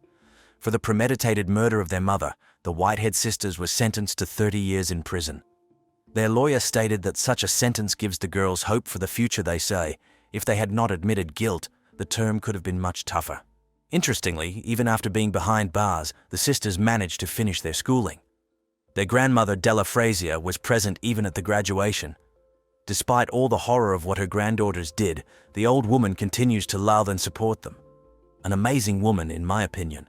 In 2017, Tasmia and Jasmia filed a petition for parole, but fortunately they were denied. If they do not receive more parole, they will be released only in 2044 when both will already be 47. I hope that during this time they will realize the full weight of their crime and repent. Although, to be honest, it's hard to believe in it. This is such a terrible and eerie story, friends. A story about how hatred and cruelty can poison even the closest people. About how important it is to notice the alarming signs in time and react to them. And that nothing in this world justifies such a brutal crime, not even teenage maximalism or difficult family relationships. The case of Tracy Grissom is one of the most high-profile cases in the US in the 2010s, once again drawing public attention to the issue of domestic violence. The morning of May 15, 2012 forever changed the lives of two families from the town of Tuscaloosa in Alabama. 32-year-old Tracy Grissom took a gun, got behind the wheel of her Chevrolet, and set off in search of her ex-husband Ron. Less than an hour later, Ron was dead, and Tracy had cold-bloodedly called 911 herself and reported the events. Their marriage lasted 8 years and was full of suffering and cruelty. Ron repeatedly beat, raped, and humiliated Tracy. After the divorce, the woman hoped to start a new life, but according to her, Ron continued to stalk and threaten her. Tracy claimed that she killed her ex-husband in defense of her own life. The prosecution, however, accused her of premeditated, planned murder. This ambiguous case split the local community. Some sympathized with Tracy as a victim of years of abuse, while others condemned her as a cold-blooded killer. The trial was a test not only for Tracy, but also for the justice system. Will the jury be able to see beyond one crime the story of exhausting abuse? And most importantly, where exactly is the truth? Now I will tell you everything in detail. My name is Detective Brooks, and you're on the DBS channel. Let's get to the bottom of the truth. Ron Grissom grew up in a family with strong traditions in the small town of Tuscaloosa, Alabama. The boy was born and raised in a strong, traditional family where an atmosphere of love and support prevailed. His father Ronnie and mother Rose were happy with their sons and proud of their successes. During his school years, Ron was the star of the local baseball team. Everyone remembers him as a cheerful, sociable young man, the life of the party. It seems that this was when he first tried alcohol and marijuana, the usual mischief for boys of that age. However, these seemingly innocent experiments laid the foundation for an addiction that would later ruin his life. After school, Ron, as befits, went to work with his father in the family construction business. It was a good, stable job with prospects for growth in the future. But it seems the guy lacked the drive and thrill. He still liked to relax with friends, drink a couple of beers, and smoke various psychotropic substances. In 2003, fate brought Ron together with Tracy, a blonde a couple of years older than him. She already had an unsuccessful marriage behind her and a young son. But Ron seemed to really fall in love. Despite of warnings of relatives, he married Tracy a year later. At first, everything was going well, but soon problems returned. Substance abuse does not go unnoticed, believe me. Soon quarrels began in the young family, and when their long-awaited daughter Anna was finally born in 2006, after several miscarriages, the situation worsened. The girl was born prematurely with heart defects. The burden of caring for her fell on Tracy's shoulders, while Ron increasingly withdrew from affairs. Instead of being with his wife and children, he increasingly hung out with friends and had affairs on the side. Of course, this infuriated Tracy. She was jealous and made scenes. According to her, that's when Ron first raised his hand to her, although he later denied the beatings. In 2010, Tracy couldn't take it anymore and filed for divorce. It would seem that now Ron had a chance to start all over again, to become a better father to Anna. But no, the ex-wife claims that he still broke into her house, threatened and abused her. Even after the official dissolution of the marriage in 2011, Ron allegedly did not leave Tracy alone. Of course, the man denied all accusations. He said that these were Tracy's fabrications, a way to take revenge on him. He returned to live with his parents, worked in their firm, and tried to get his life back on track. Now let's get to know the other key figure in this tragic story better, Tracy Grissom. The woman was born on November 24, 1976 in the small town of Northport, Alabama. She was the only child of Mike Hennigan, a Vietnam War veteran, and his wife Diane. I suppose her father saw in his daughter the embodiment of his unfulfilled dreams and had high hopes for her future. Tracy grew up to be an active, purposeful girl. She did well in school, played sports, and dreamed of someday mastering the noble profession of a nurse. Everything was going well, and it seemed that a worthy career and a quiet life awaited her. After graduating from school, Tracy entered the local college for nursing courses. There she met her first husband and quickly married for great love. But family idyll did not last long. In 2001, when their little son James was born, the relationship had already cracked. A couple of years later, the marriage finally fell apart, and Tracy was left alone with the child in her arms. Perhaps it was then that despair settled in the heart of the young woman. After all, she so longed to find a reliable male shoulder, a loving father for her boy. And then, as luck would have it, fate gives her a second chance, a meeting with Ron Grissom at a party in 2003. Ron was younger than Tracy, but his sincere care for little James melted her heart. A year later, they were married. But dreams of a cozy family crashed again against the harsh reality. Shortly after the wedding, it turned out that Ron had problems with illicit substances. Tracy did not tolerate this, and conflicts began. The birth of their long-awaited daughter Anna in 26 brought the couple together for a while. But the girl was born prematurely, with poor health. The burden of caring for her fell on Tracy. The husband not only did not help, he increasingly plunged into bad habits and behaved aggressively. According to Tracy, from 29, Ron constantly humiliated her, raised his hand to her. It happened that during quarrels, the woman suffered such beatings that she had to make up stories to colleagues about accidental falls down the stairs. I can imagine how unbearable it was for her to hide the bruises under a layer of foundation and pretend that everything was fine. In 2010, Tracy's patience snapped and she filed for divorce. Unfortunately, even after the breakup, the nightmare did not end. From then on, according to Tracy, her life turned into sheer hell. She was afraid to leave the house, suffered from constant anxiety and nightmares. She turned to the police for help, but to no avail. She had to rely only on herself. So the woman bought a gun so, in her opinion, she could protect herself and her children from her furious ex-husband. So, Tracy and Ron's marriage, which lasted 8 long years, was more like hell than a union of 2 loving hearts. Tracy's story paints a horrifying picture. For years, her husband subjected her to inhuman abuse. Beatings, forced sex, death threats. It seems that Ron did not disdain any way to humiliate and intimidate his wife. It was especially scary when he was pumped up with various psychotropic substances or alcohol. At first, Tracy tried to fight. She called the police twice, ran to relatives, but each time, under pressure from Ron, she withdrew her statements. And in return, she received even more brutal punishments from her sadistic husband. Eventually, the woman found herself in a vicious circle of fear from which she saw no way out. She lived as if on a powder keg, expecting a new outbreak of violence at any moment. The last straw, according to Tracy, was a horrific incident in November 2010. Ron broke into her house in the middle of the night, beat her, raped her, and left her unconscious on the bathroom floor. This time, Tracy firmly decided enough is enough. The next day, she went to the hospital and documented all the wounds and bruises. And then she filed an official report with the police, hoping that the abuser would be brought to justice. But the wheels of justice turned slowly. Ron was detained but released on bail. He was forbidden to approach Tracy, but how can that stop an enraged abuser? He violated the ban again and again, came demanding to see his daughter. And it is noteworthy that Ron's parents and friends did not believe in his guilt and supported him in every possible way. Black days began for Tracy. She almost never left the house, afraid of meeting Ron.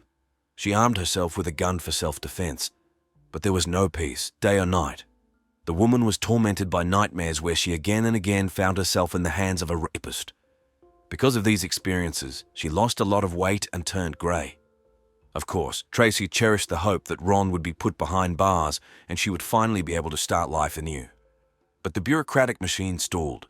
Court hearings were constantly postponed. Ron was at large and did not miss an opportunity to terrorize his victim. In early May 2012, he showed up at her house again with threats. Tracy called the cops, but the scoundrel fled before they arrived. Can you imagine the state of this tormented woman? She did not sleep all night, trembling with fear for her life. And when she found out that Ron had even got a job, although he had previously pretended to be unemployed in order not to pay alimony, her despair reached its limit. The morning of May 15, 2012 turned out to be remarkably clear and warm, but not for Tracy Grissom. Then the 32-year-old woman woke up with a heavy heart and obsessive thoughts about her ex-husband Ron.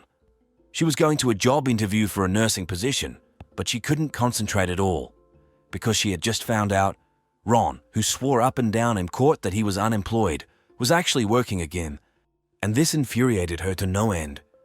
Tracy decided to expose her ex-husband's lies at all costs. She got behind the wheel and headed to the place where Ron usually worked, the construction side of the firm Grissom and Grissom. The plan was simple, to take a few photos of Ron at his workplace and then present them in court as proof of his deception. Approaching the construction site, Tracy saw the company's billboard from afar, and the next moment her heart sank. There was Ron himself. Together with his cousin Dale Dockery, he was just unloading some boat.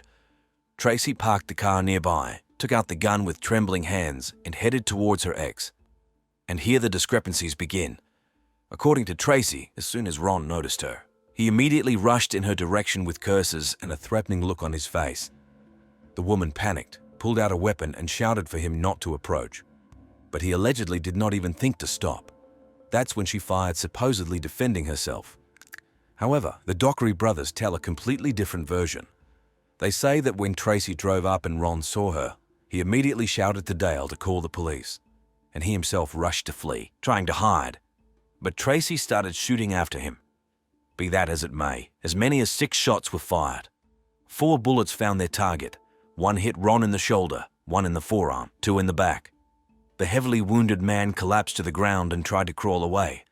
But Tracy came up almost point blank and cold-bloodedly finished him off with 2 shots to the head. Later, the examination will confirm it was these control shots that proved fatal for Ron. After the deed, Tracy returned to the car, put the gun on the hood and called the police. She told the dispatcher that she had just shot her ex-husband, who had been abusing her for years. She seemed to be asking for help and at the same time confessing to murder. The local police from Tuscaloosa arrived at the crime scene very quickly. Tracy Grissom, surprisingly, did not resist arrest at all. She immediately confessed to the deed, explaining her actions by years of violence from the late Ron. Now her fate was in the hands of the investigators. The detectives thoroughly documented the crime scene, interviewed all possible witnesses, and seized physical evidence, primarily the gun with Tracy's fingerprints. Ron's cousin, who saw the shooting with their own eyes, immediately gave their testimony. According to them, it turned out that Tracy purposefully came to Ron's place of work, called him out to talk, and then started shooting. Moreover, as Dale Dockery claimed, Ron did not show any aggression towards his ex-wife and only tried to escape and hide.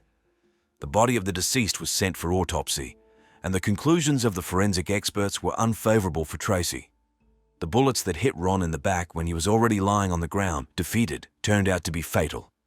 These facts clearly did not fit with Tracy's version of self-defense. Rather, they indicated that she had arrived at the meeting with the clear intention to kill her ex-spouse.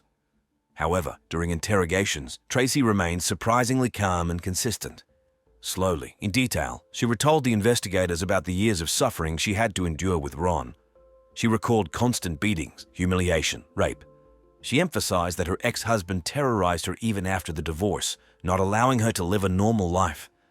However, the investigation also had other testimonies. Ron's relatives and friends unanimously claimed that recently he had avoided any contact with Tracy, that it was she who constantly pursued him, called him, came to his home and work, made jealous scenes and provoked quarrels. They say that Ron was desperately trying to start life from scratch. And then such a tragedy. Moreover, the detectives did not find any evidence of Ron's visit to Tracy's home on the eve of the murder, which she spoke about. The neighbors interviewed heard and saw nothing of the kind. The surveillance camera recordings also did not record anything suspicious. On the other hand, the ex-wife found several witnesses ready to confirm her words. In particular, her friend Lauren Richards said that Tracy had come to her more than once during that period, hiding from Ron, and Lauren saw with her own eyes numerous bruises and wounds on her friend's body. But as it turned out, all these testimonies concerned events that had happened several years ago. The investigators did not find any evidence that Ron had abused Tracy during the last months before the murder. Instead, their attention was drawn to one strange fact. It turns out that Tracy had a valid life insurance policy on her ex-husband and regularly paid the premiums. Although usually divorced couples terminate such policies.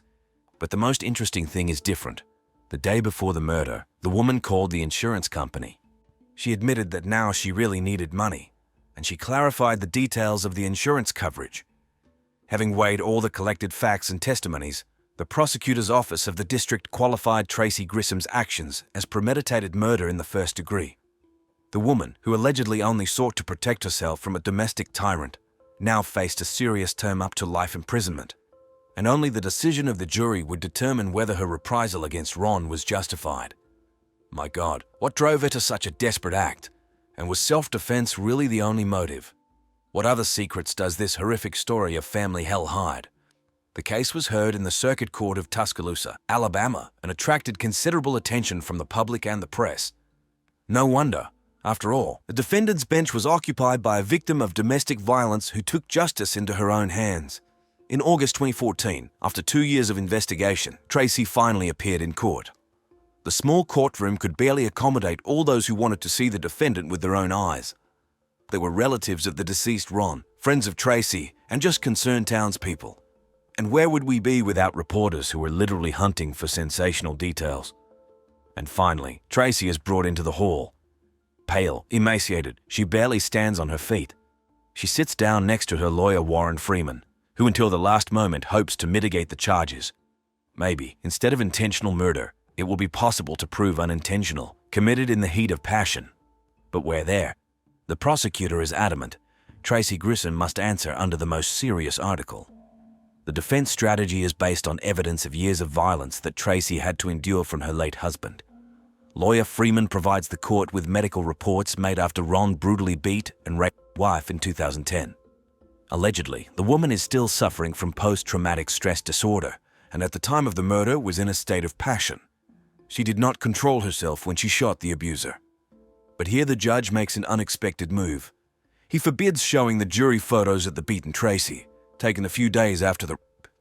Because, you see, formally these pictures do not prove Ron's guilt, because the case of violence at the time of his death was still pending in court.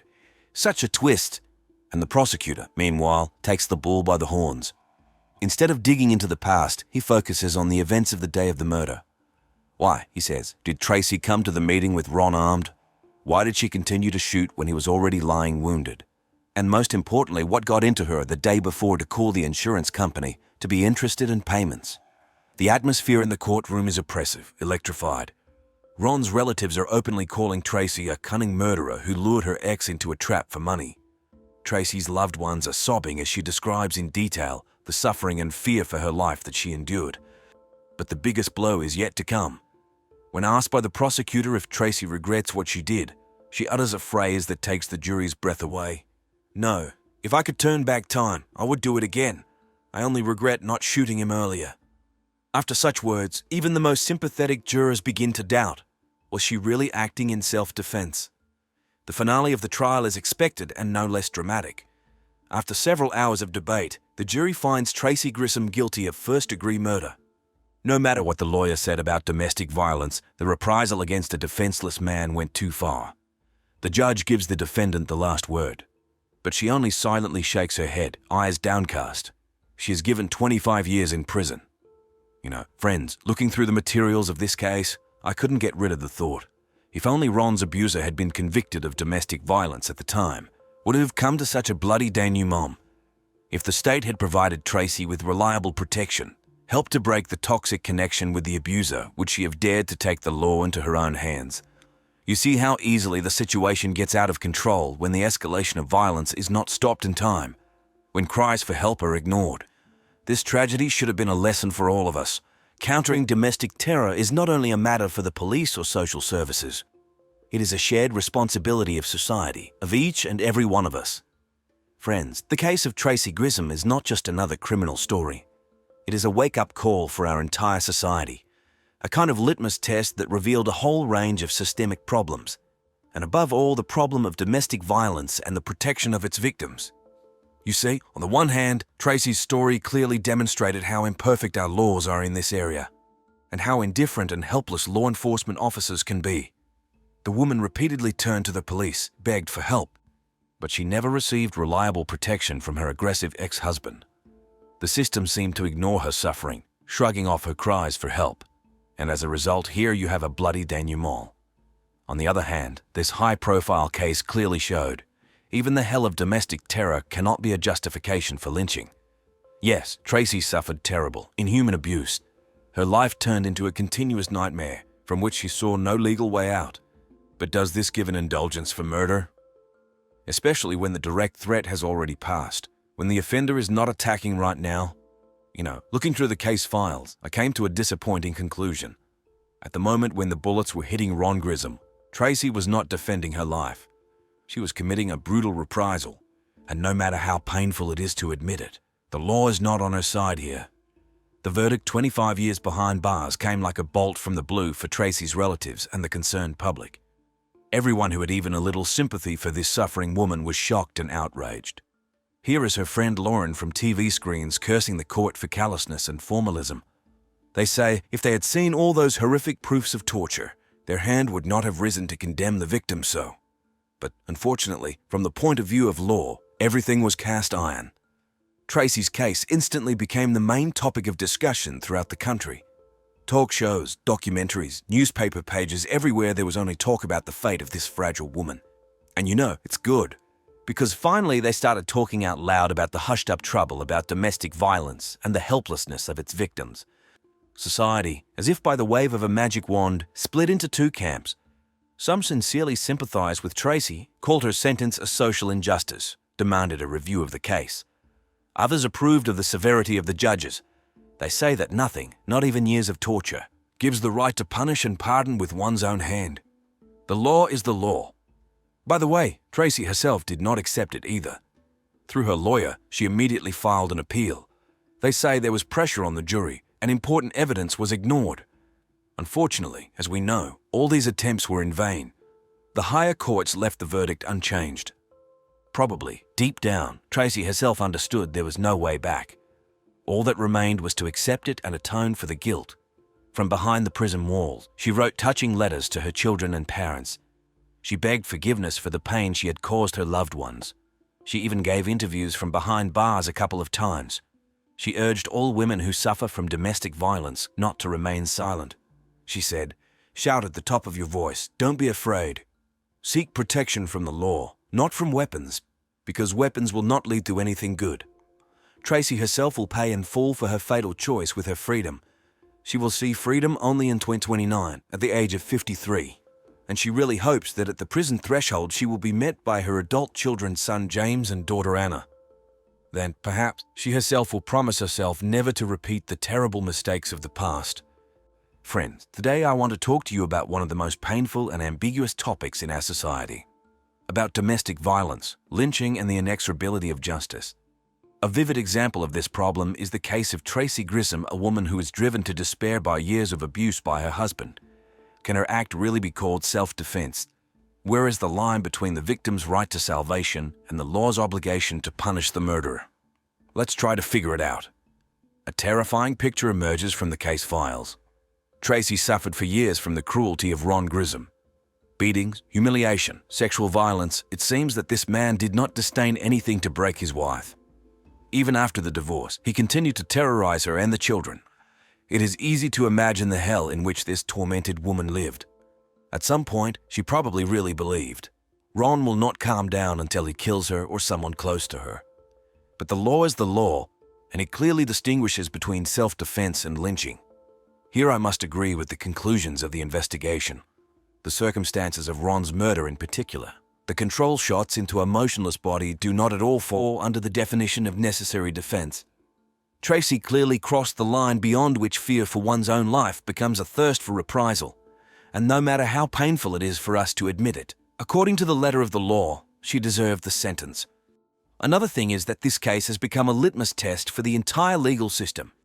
It exposed glaring gaps in the mechanisms for protecting victims of domestic terror. Well, think for yourself. Tracy repeatedly begged for help, but the police waved their hands every time. They say, "We do not interfere in family quarrels." Left alone with her pain, feeling hopeless, the woman grabbed a weapon. So, don't we have to share responsibility with her for this tragedy?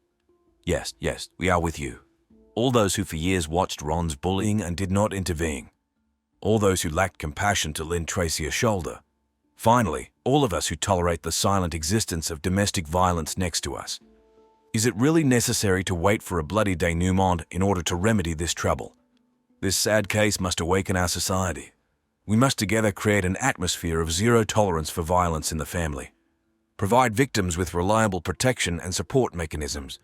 After all, the main conclusion of the Tracy Grissom case is this: no suffering justifies murder.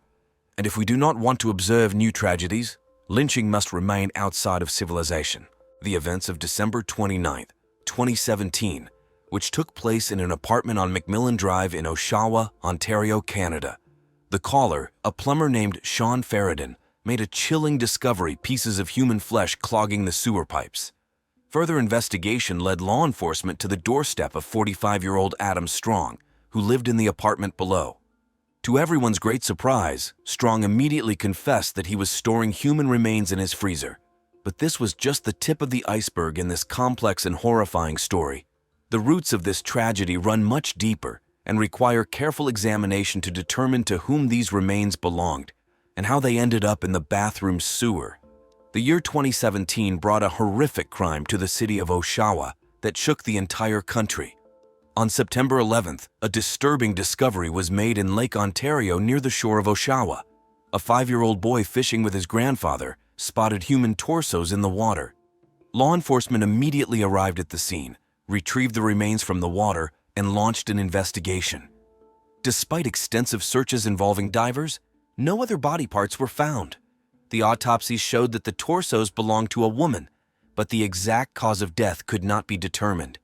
However, the nature of the injuries indicated a violent death.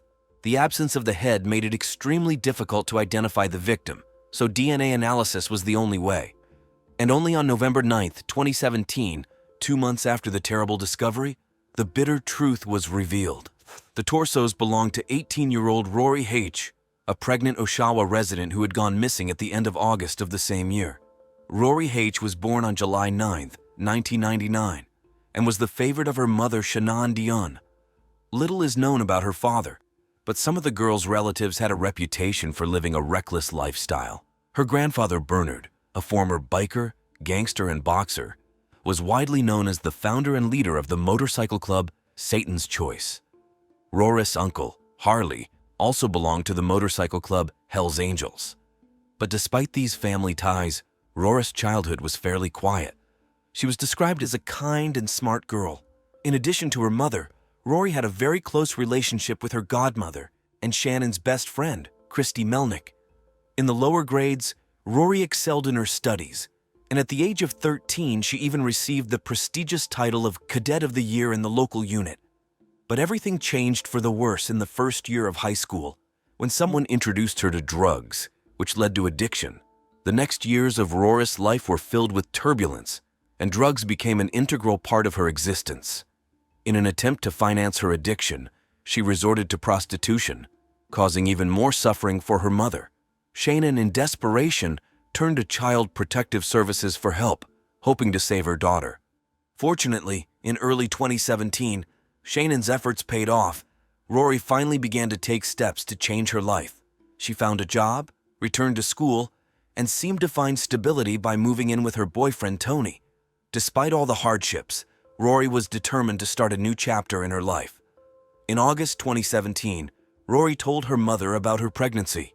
She firmly decided to have the baby, and Shannon supported her decision.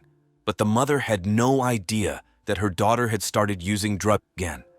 On August 28th, near the shopping center, Rory met with Constable Christopher Kane.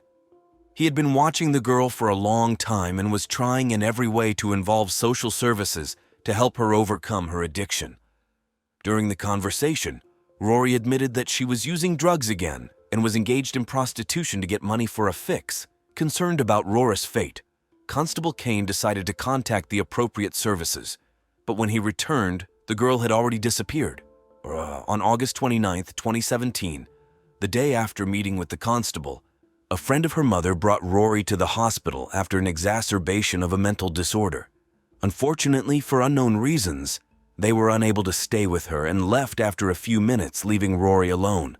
Remarkably, just 15 minutes later, she decided to leave the hospital without waiting for the necessary medical care. Surveillance cameras captured Rory calmly leaving the building. This was the last confirmation that the girl was still alive. From that moment on, nothing was known about her whereabouts. When Rory's relatives and friends did not receive any news from her for several days, they became alarmed. Fearing the worst, they filed a missing person report with the police, which launched a massive search. Flyers with the photo of the missing person were posted all over the area, but all efforts to find Rory H. proved futile, and only the results of the DNA test brought the horrible news, confirming that she had become a victim of a violent crime. However, the investigation did not end there. Law enforcement faced a difficult task to find the rest of her body parts and piece together all the fragments of this tragic puzzle.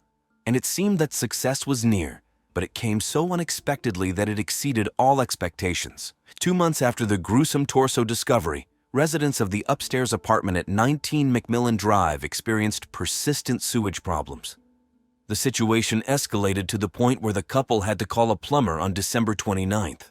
Since no blockages were found in the upper apartment, the workers asked permission to enter the apartment of 45-year-old Adam Strong, located on the floor below. When the plumber started working in his toilet, the air filled with an unbearable stench, different from the usual smells. The situation further escalated when Adam's behavior became nervous. He constantly walked around the room, closely monitoring every move and asking many questions. Despite being annoyed by his behavior, the plumbers tried to ignore it. Strong justified himself by saying that he was just curious because he himself had tried to cope with the problem, but to no avail. Perhaps they would have completely ignored Adam if it were not for the shocking discovery inside the pipe. The workers pulled out a 45-centimeter piece of human flesh with attached hair. To their horror, stunned by the gruesome discovery, they immediately notified the police. Within minutes, law enforcement arrived at the scene and confirmed that what was found was indeed human remains. After gathering all the necessary information from the plumbers and the alarmed couple, the officers began a conversation with Adam Strong, preparing for unexpected revelations. But nothing could have prepared them for what the suspect told them. Lowering his head, he confessed that it was human flesh, and if they needed the rest of the body parts, they were in his freezer. Strong was instantly arrested, and the police began searching the apartment. What they saw resembled a house of horrors, dirt everywhere, and the air was permeated with an unbearable stench of decay. In the bathroom, it turned out that Adam had dismantled the toilet, trying to eliminate the blockage. But the real horror awaited law enforcement. In the bedroom in the freezer lay the remains of a young woman with her head hidden in a bag. The body was in a state of decomposition, as Strong had said. Among the remains, a tattoo with the inscription "Je vis I live" was found exactly the same as Rory H. had. Further DNA examination confirmed that the remains from Adam Strong's apartment belonged to the missing Rory. There was more than enough evidence of her presence there. The girl's blood was found on the walls and ceiling of Adam's bedroom, and his biological fluids were found on her underwear. Rory's sneakers lay wrapped in plastic, spattered with blood. Police also discovered an improvised dissection table set up by Strong.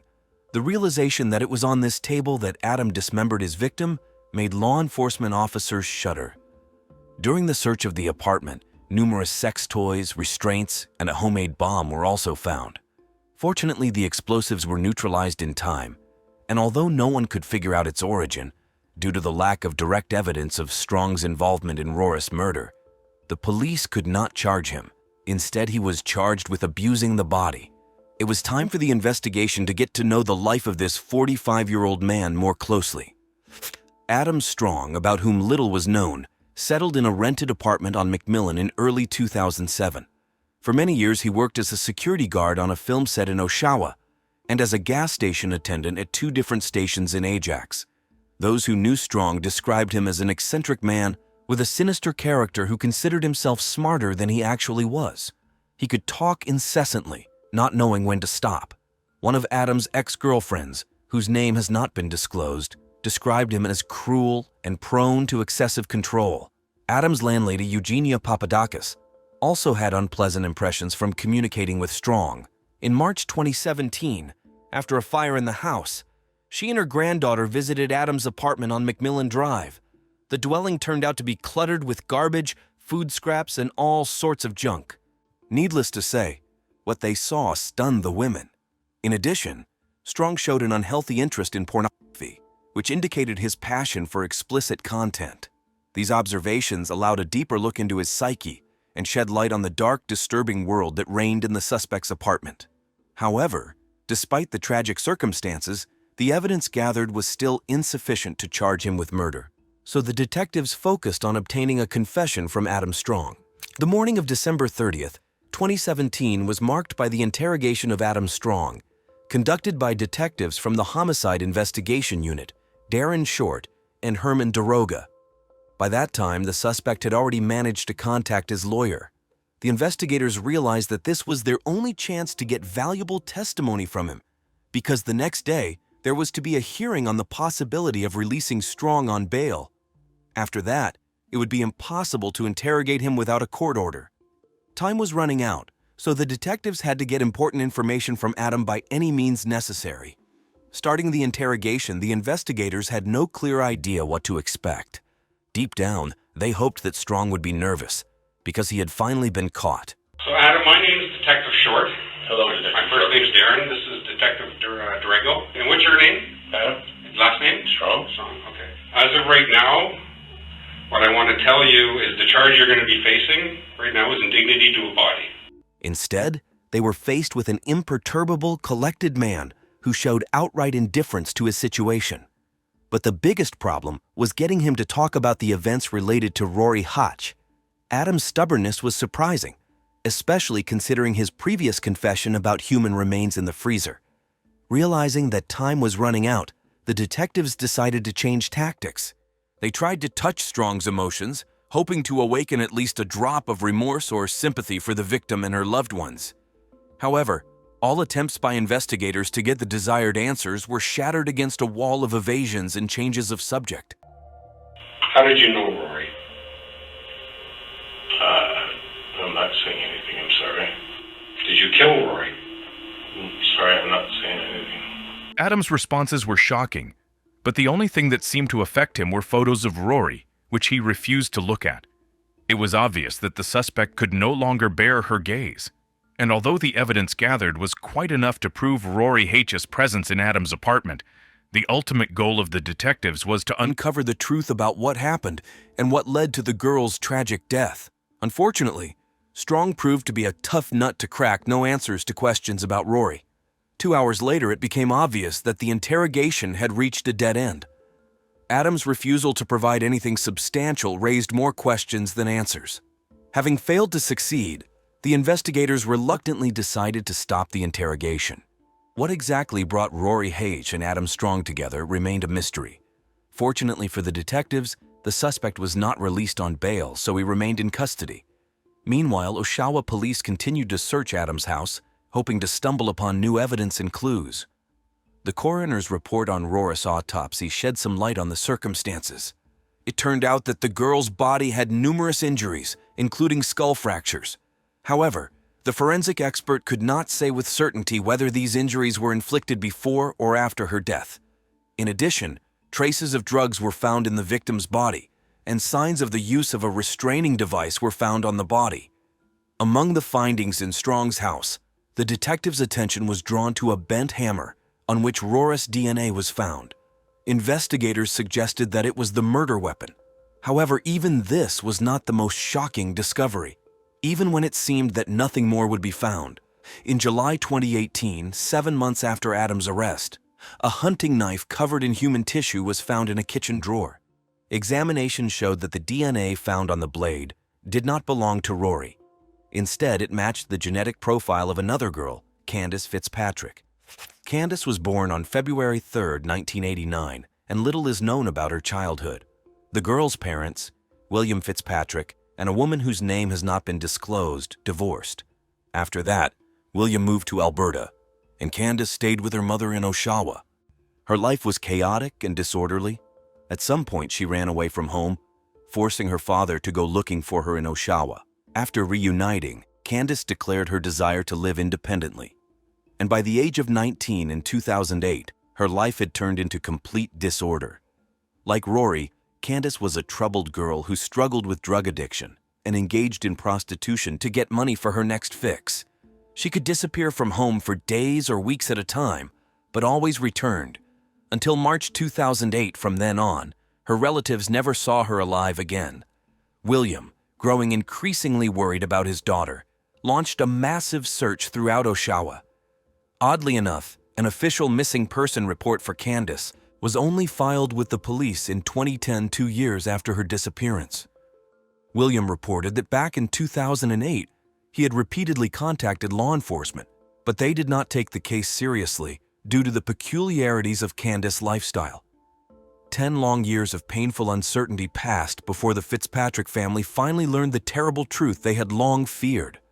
The shocking coincidences between the fates of Candace and Rory were not limited to difficult life circumstances alone. Even outwardly, the girls were strikingly similar.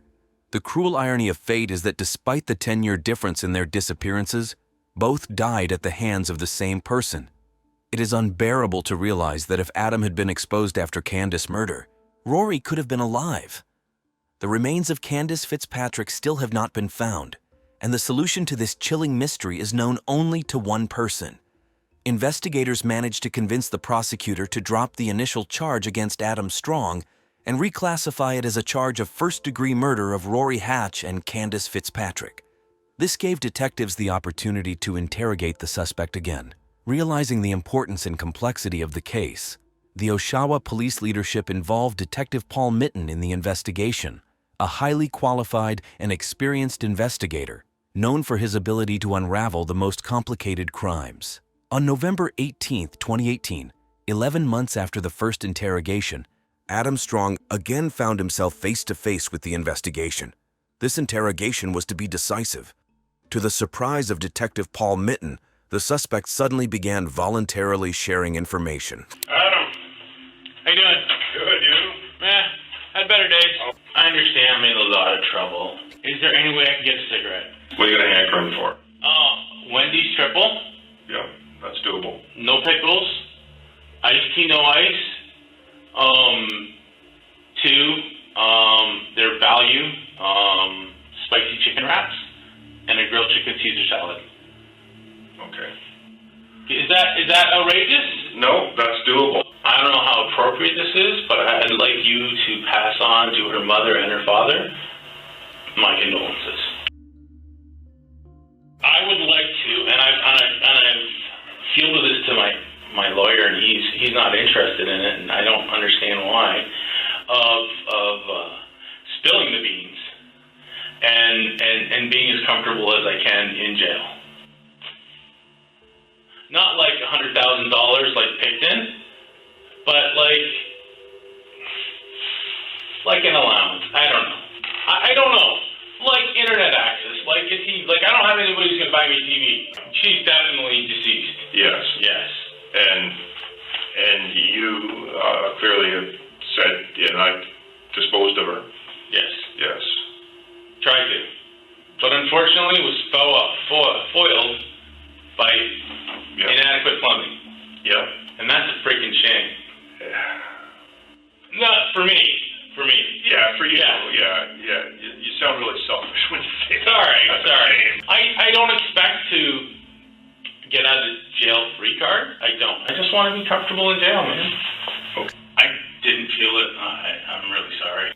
Obviously, hours leading into a couple of days, I would imagine. No, it was all done in one evening. Oh, really? Oh, yeah. Like this was all one piece, and then this was all one piece. I couldn't. Yeah. Really? Sorry, man. I don't remember. Really? Yeah. It wasn't important to me, man. I hope one day the light bulb goes off for you. Not that you're finding remorse, but just for you to realize you could help some people feel better. Yeah. Adam was convinced that their conversation would be limited exclusively to the topic of dismemberment of bodies. He did not even suspect that his own careless confessions and slips of the tongue would allow investigators to draw key conclusions about the entire chronology of events related to the horrific crimes. The interrogation lasted 10 grueling hours and ended only when Detective Mitten felt he had obtained all the necessary testimony. Is it safe to assume as an investigator that Candace is I can't go into that. similar? I can't go into that. How did you meet Candace?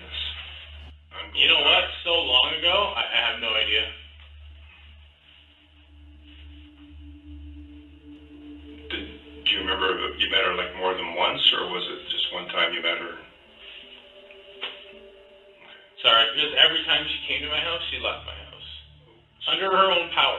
Candace, given the fact that we're gonna assume because of tissue found on that knife, the gutting knife, that came back as Candace's. Why not use that on Rory? Didn't even think of it. Because her DNA wasn't found. Didn't even think of it. I'm a real bad procrastinator, and that is really a detriment to myself. On September 28, 2020, when 12 years had passed since Candace's disappearance, and 3 years since Rora's disappearance, Adam Strong appeared in court on charges of these murders. Despite numerous evidence gathered against him, he refused to plead guilty to both counts. During the trial, the prosecution presented a powerful evidence base, including stunning records of interrogations that supported their case against Adam Strong. Testimony from Petra Danchin about the violence she suffered at the hands of the defendant further strengthened the weight of the accusations. Although Adam never revealed the details of Rora's death during interrogations, prosecutors built their case based on the available facts. According to their version, Strong lured the girl to his house by promising money for intimate services. As soon as she entered, he tied her up and brutally beat her with a hammer found in his home. Horribly, at that moment there was no one on the upper floor, so no one heard the desperate cries for help. After the murder, Adam dismembered Rora's lifeless body and threw the torso into Oshawa Harbor. Geolocation data from her mobile phone confirmed that on September 4th, a week before the discovery of human remains, Strong was in that area, which only strengthened the evidence against him. Prosecutors also expressed confidence that Candace suffered the same fate at the hands of the killer, although her remains had not been found at that time. Lawyers, however, insisted on Adam's non-involvement in Rora's death, claiming that death occurred as a result of a drug overdose, and their client was only trying to get rid of the body. As for Candace, the defense claimed that there was a lack of evidence that she had died in Strong's house at all. They also emphasized the limited size of the freezer, which could hardly hold the remains of 2 victims. However, having carefully examined all the evidence presented, Judge Joseph DeLuca came to the unshakable conviction of Adam Strong's guilt. He rejected the defense's arguments and found the prosecution's evidence convincing and incriminating. Strong tried to justify his actions with the traumatic experience of his childhood. According to him, at an early age, he was subjected to a brutal attack that left an indelible imprint on his psyche. Adam even expressed sympathy for the families of the deceased, but the sincerity of these words was highly doubtful. His behavior demonstrated an alarming level of indifference, lack of remorse, and signs of a split personality. The materials presented during the trial vividly demonstrated that Adam Strong was well aware of the severity of his actions and their consequences. He acted consciously and prudently, without feeling any remorse. In fact, the defendant viewed prison as a way to escape from life's troubles. In the face of unemployment and financial hardship, he was ready to exchange his freedom for the basic benefits that imprisonment could guarantee. The court found that Rory Hatch's death occurred as a result of an attack, so Adam Strong was found guilty of first-degree murder. As for Candace Fitzpatrick, his guilt was classified as manslaughter. In May 2021, Strong was sentenced to life imprisonment. In addition, for the murder of Candace, he received an additional 80-year term, which is to be served concurrently with life imprisonment. This is the maximum punishment provided for by the country's legislation. Although nothing could bring back the dead girls, Rory and Candace relatives felt that justice had finally prevailed. In July 2021, Strong provided valuable information about the location of Candace Fitzpatrick's remains. Thanks to his testimony, on November 4th of the same year, the police found the place where, according to the criminal, he had buried the girl's body. On November 8th, law enforcement officers finally managed to find human remains. After conducting the necessary examinations, on November 13th, they were officially identified as the remains of Candace. The final identification results were announced at a press conference on February 16, 2022. What exactly made Adam Strong change his behavior and start talking remains a mystery. Some suggest that he sought notoriety through his actions.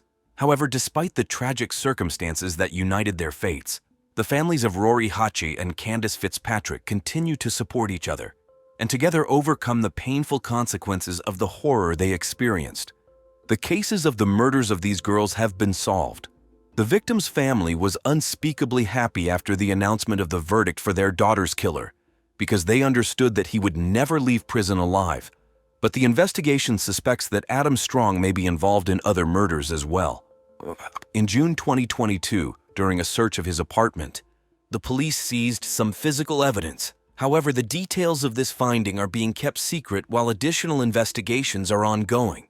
Let's consider the main reasons that led to this tragedy. 1. Drug addiction. Both victims, Rory and Candace, struggled with drug addiction. This made them vulnerable and forced them to engage in risky behavior such as prostitution to finance their addiction. 2. Social isolation. Although both girls had families who cared about them, their lifestyle often led to isolation from loved ones and support. 3. Insufficient attention from law enforcement. In the case of Candace Fitzpatrick, her father's initial reports of her disappearance were not taken seriously due to her lifestyle. Now, I would like to share some important tips on how to avoid similar situations in the future. 1. Fight drug addiction. If you or someone you love is suffering from drug addiction, seek professional help immediately. There are many rehabilitation and support programs that can help overcome addiction. 2. Stay in touch with loved ones. Communicate regularly with family and friends. If you notice that someone close to you is distancing themselves or behaving unusually, don't ignore it. Offer your support and assistance. 3. Be vigilant.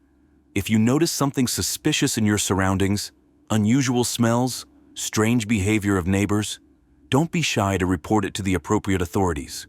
Your vigilance can save someone's life. 4. Take disappearances seriously. If someone you know has gone missing, report it to the police immediately. Don't wait, hoping that the person will return on their own. Every hour can be crucial. 5. Teach children about safety. Talk to children about personal safety. Teach them to recognize potentially dangerous situations and people. Explain how important it is to trust their intuition and not be ashamed to ask for help. 6. Don't judge, but help. Instead of judging people for their lifestyle, try to understand their problems and offer help. Often people find themselves in difficult situations due to circumstances they cannot control. This tragic story of Rory Haish and Candace Fitzpatrick demonstrates to us how important it is to be vigilant and caring members of society. We all have a responsibility for the safety of our community. It is important to remember that criminals like Adam Strong often look for vulnerable victims. They may seem like ordinary people, but behind this mask lie dangerous intentions. Therefore, it is critically important to learn to recognize alarming signs and not ignore them.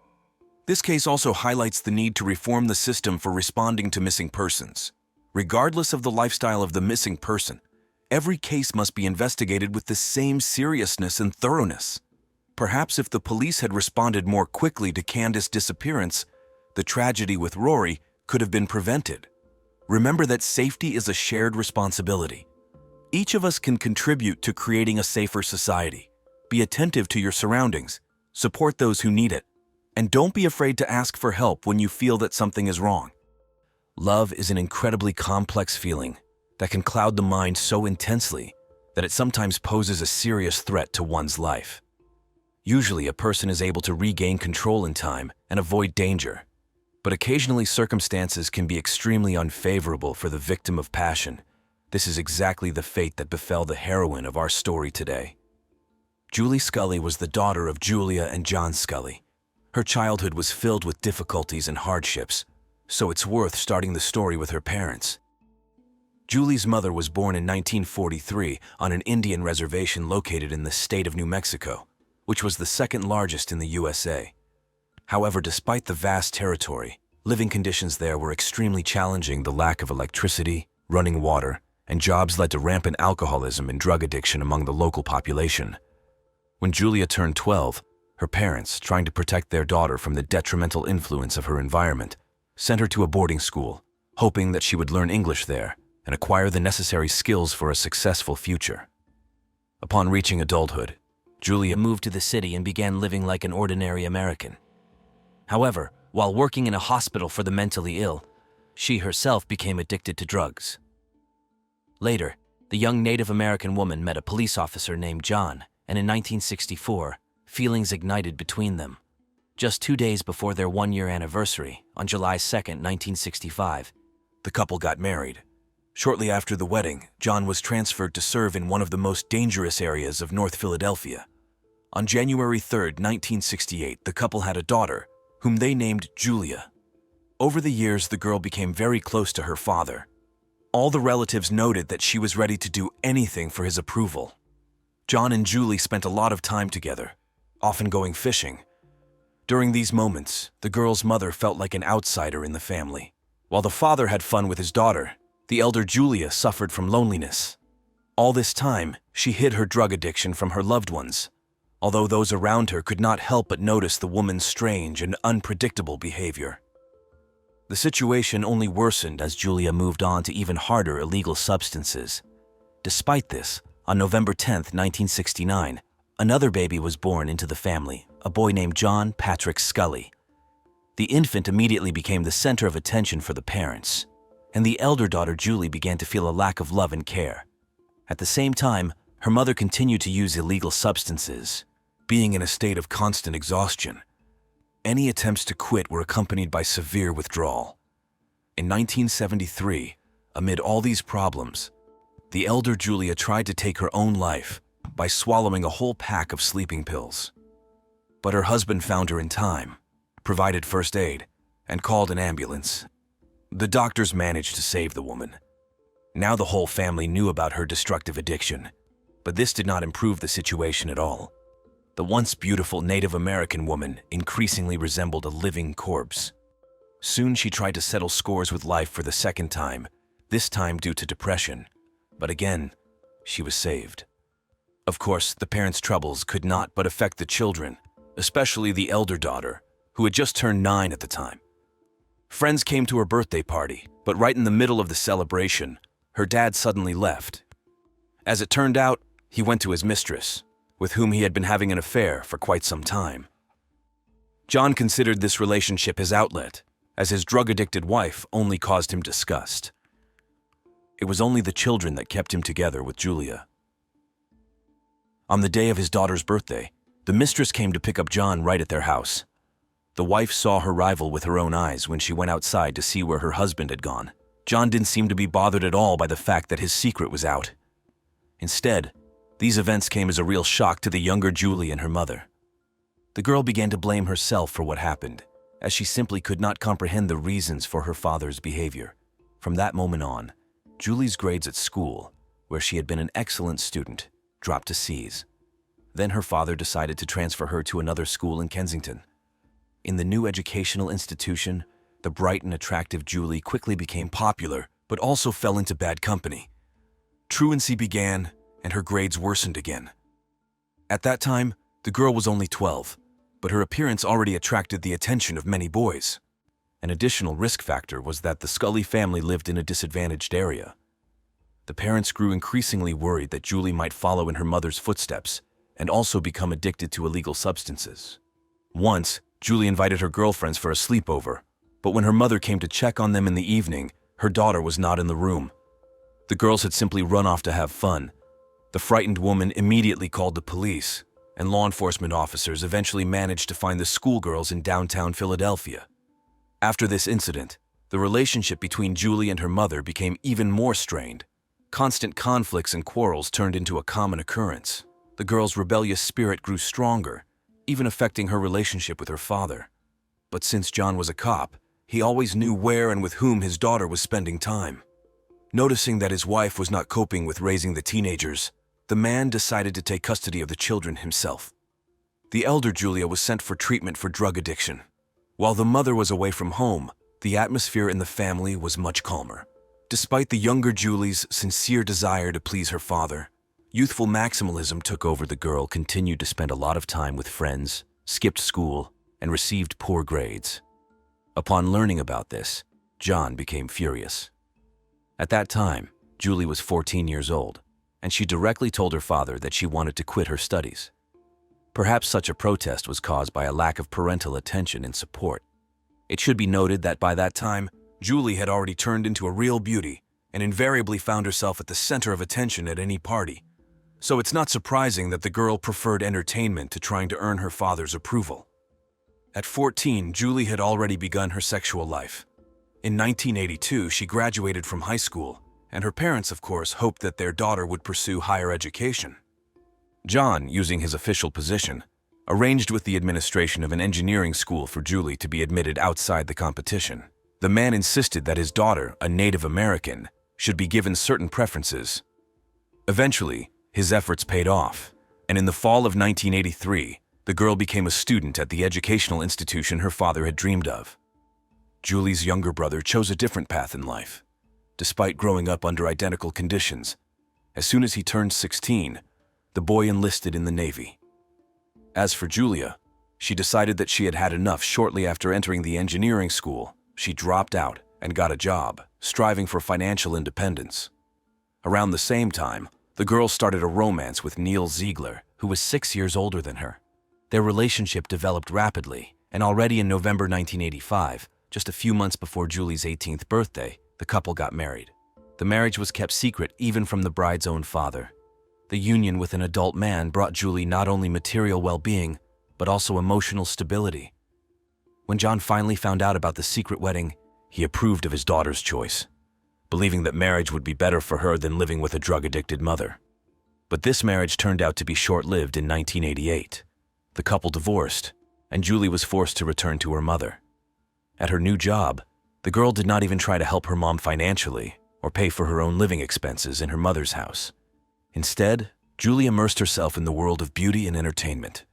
Her appearance was in full bloom at that time wherever this girl appeared. She invariably attracted admiring glances. Many considered Julie to be a professional model. Realizing the power of her charm, the young woman began to actively take advantage of her attractiveness. Despite her inner fragility and vulnerability, she desperately sought love, although she only found short-term affairs. Suitors swarmed around the beauty, inviting her on dates and to parties. In the summer of 1989, at a reception at a yacht club, Julie met Tim, a handsome man 11 years her senior. Tim owned a thriving landscaping business and could afford a luxurious lifestyle, including his own yacht.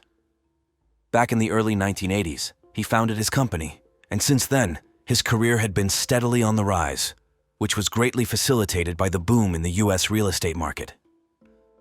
The romance between Julie and Tim developed stormily, and it almost immediately became apparent that the girl had a very jealous nature. Once, Tim met his secretary, with whom he had worked for more than a year, at a bar. Seeing them together, Julie attacked Tim's friend with her fists and smashed her lover's face. The girl didn't even listen to explanations that it was a purely business meeting. Later, the conflict was settled, but it became a vivid illustration of Julie's difficult temper. The girl had long dreamed of a modeling career, and then, in one of the newspapers, she came across an ad for a beauty contest. Julie became fired up with the idea of participating in the competition, and Tim was sure that his beloved would definitely win. The lover selected the most striking photos of the girl and sent them to the editorial office of the magazine organizing the contest. But after some time, it turned out that the contest was a fiction this way. The publishers simply lured gullible beauties in order to get spicy photos for the men's section on the last pages for free. Once, when visiting his office, Tim did not find his secretary at her desk. Instead, Julie was sitting there who, with a charming smile, informed him that the former assistant would not return. Just like that, without further ado, she simply took her lover's place, leaving him no choice but to accept her as an employee. This clever maneuver allowed Julie to work remotely from home, and at the same time provided financial independence and freedom of action. All this time, Julie did not stop monitoring the mail, hoping to receive a response from the magazine holding the beauty contest. But the expected letter never came, and this infuriated the girl. When she finally realized that she would not be awarded any prizes, she decided to act radically. Julie burst right into the editor-in-chief's office, shaking with rage. She demanded an explanation for why she had not yet received the award for her victory. In the end, the editor accepted her photos and promised to publish them in the next issue. The girl blabbed to everyone about her triumph and began actively preparing for the upcoming contest, which indeed took place sometime later in a posh hotel. 12 finalists attended this beauty competition, including Julie. But despite all her efforts, the judging panel gave preference to other participants. Only one jury member voted for our heroine. However, even this unfortunate incident had its positive side. Julie made friends with an editor named Cheryl. It was thanks to this acquaintance that the girl's photo made it onto the magazine's cover and on billboards hung all over the city.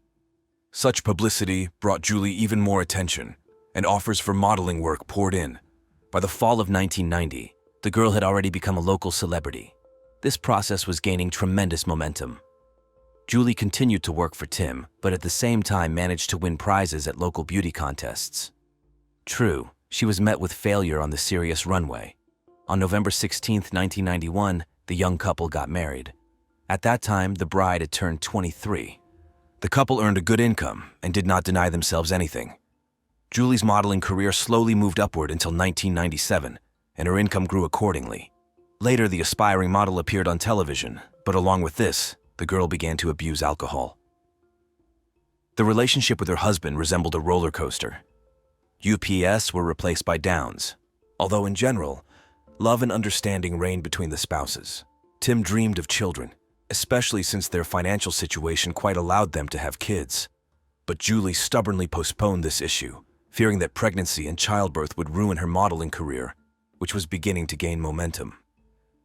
Nevertheless, in February 1995, Julie became pregnant.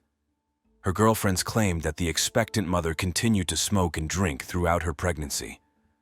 On November 26, 1996, a girl was born, whom they named Katie Scarlett. Motherhood completely turned Julie's life around, and she enthusiastically immersed herself in raising her firstborn. During this period, her own mother, the elder Julia, finally overcame her bad habits and actively helped her daughter take care of the baby. True, due to differences in views on parenting, arguments often flared up between the women. Meanwhile, the younger Julie was hit by postpartum depression, partly due to the loss of her perfect figure after pregnancy. She kind of withdrew into herself, not even trying to regain her former shape. Against this background, her relationship with Tim also began to deteriorate.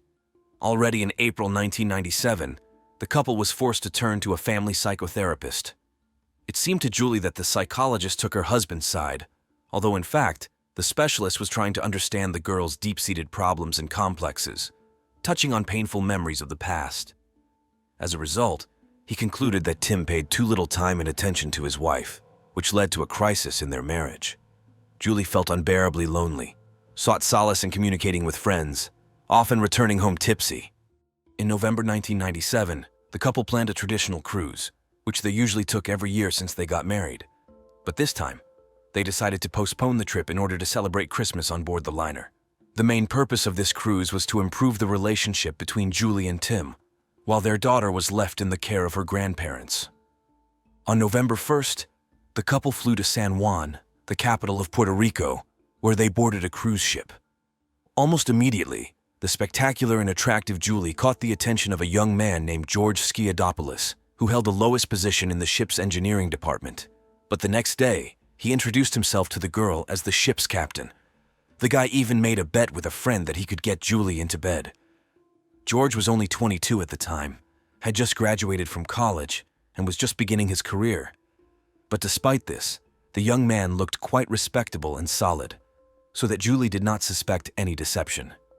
The sly fellow lied to his new acquaintance that he was 28, and also bragged about a couple of his supposedly own achievements in order to impress her. Julie, who was 29 at the time, quickly became close to George. Tim saw them together a few times, but did not attach much importance to it. He was used to his wife's sociability and friendliness, as she often communicated with strangers, so he didn't even think to be jealous. On the eve of the party, the fake captain invited Julie on a tour of the engine room, which she readily agreed to. A spark ran between them, and the young people kissed, but nothing further happened for now. Upon returning home, an inspired Julie enthusiastically told her family's best friend Tony about her feelings. The girl was sure that the flash of passion would fade with initial speed, as she and George would never see each other again. But lo and behold, soon the supposed captain sent Julie a touching letter. The lovers switched to daily telephone communication.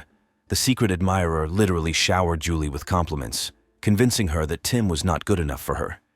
Tim knew about these conversations, as he accidentally overheard his wife cooing with someone on the phone a couple of times.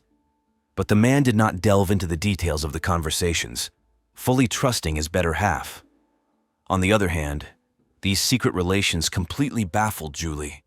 She seemed to be torn between the usual family comfort and a mad attraction to a young lover who gave her previously unknown acute sensations. The woman noticeably distanced herself from her husband and child, immersing herself in a whirlpool of new experiences. Tim saw that something wrong was happening and became worried. To strengthen the marriage, the man decided to arrange a lavish surprise party for Julie on the occasion of her 30th birthday. The celebration, which took place on January 3, 1998, was a great success, Julie's closest friends gathered at the birthday girl's house.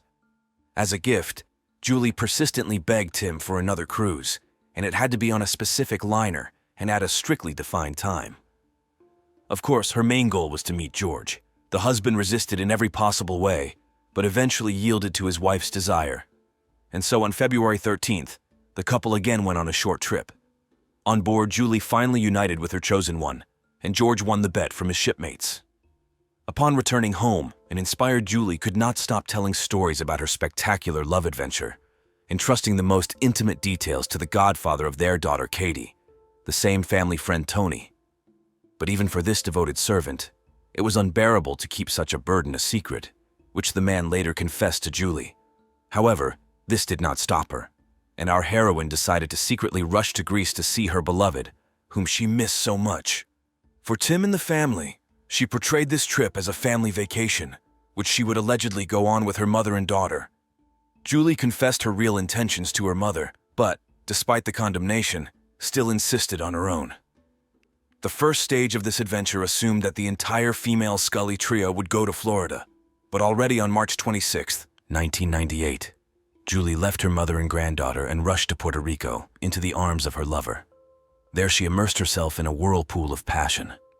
Upon returning from her travels, Julie did not even think to hide her relationship with George from Tim.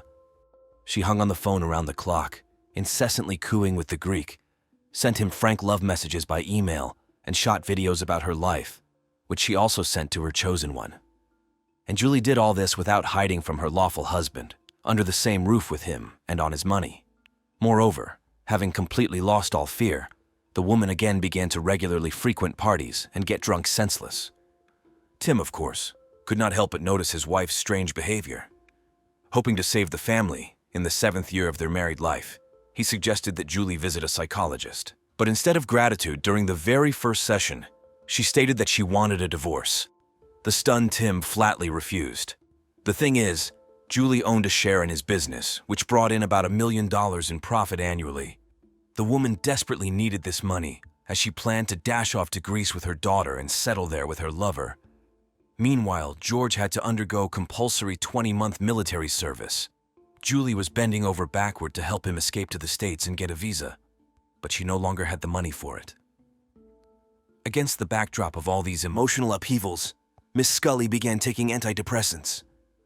When George found out about this, he became terribly angry, strictly forbidding his beloved to take any medications. To please her chosen one, Julie undertook to get in shape. Suffering from insomnia, the girl constantly took sleeping pills and other serious drugs. At the same time, Julie exhausted herself with workouts, losing about 10 kilograms. She hoped to return to the modeling business and earn some money. But George turned out to be an even greater owner than Tim. He was terribly jealous and categorically did not approve of such intentions. As a result, the girl was forced to abandon this idea. None of Julie's relatives and friends supported her relationship with the Greek. Even Cheryl, who had once pumped up Scully in the modeling industry, openly condemned this romance. Meanwhile, the emotional state of our heroine was rapidly deteriorating. Once Tim asked his wife to give him access to business documents, but she locked the door to her room and didn't let anyone in. The police had to be called to take the papers necessary for work. And even this did not pacify the enraged Julie, who put up a frenzied resistance to law enforcement officers. At the same time, Julie developed paranoid delusions that her husband had allegedly hired a private detective to follow her.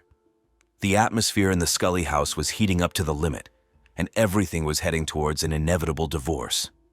But while the family drama was approaching its climax, somewhere in the middle of summer, George and Julie met in the USA and secretly got engaged. The future Mrs. Skiadopoulos openly told everyone who would listen that she would soon move to Greece forever, but she hid the specific date from everyone according to the plan. This was to happen no earlier than next year. In the midst of these turbulent events, Tim received an itemized bill for his wife's international phone calls. The amount reached $6,000 to $7,000 a month. It was at that moment that the terrible truth finally dawned on the man. His wife was cheating on him with some ship engineer and had been maintaining contact with him behind her lawful husband's back for quite some time. The enraged Scully realized that he had had enough of feeding the ungrateful traitor, and he needed to get rid of all this lies as soon as possible and formalize the divorce. He frankly made all his claims to Julie. In response to the quite justified accusations, the offended wife stated that she was depriving Tim of the right to see his daughter. Julie dreamed of complete custody of Katie in order to go to another country with the little one without hindrance. Of course, these plans met with violent resistance from her husband. While the spouses were sorting out their relationship, a new interesting circumstance appeared. George informed his beloved that he was quitting his job and would personally come to visit her in New Jersey. Due to quarrels and conflicts with Tim, Julie reached the peak of an emotional crisis.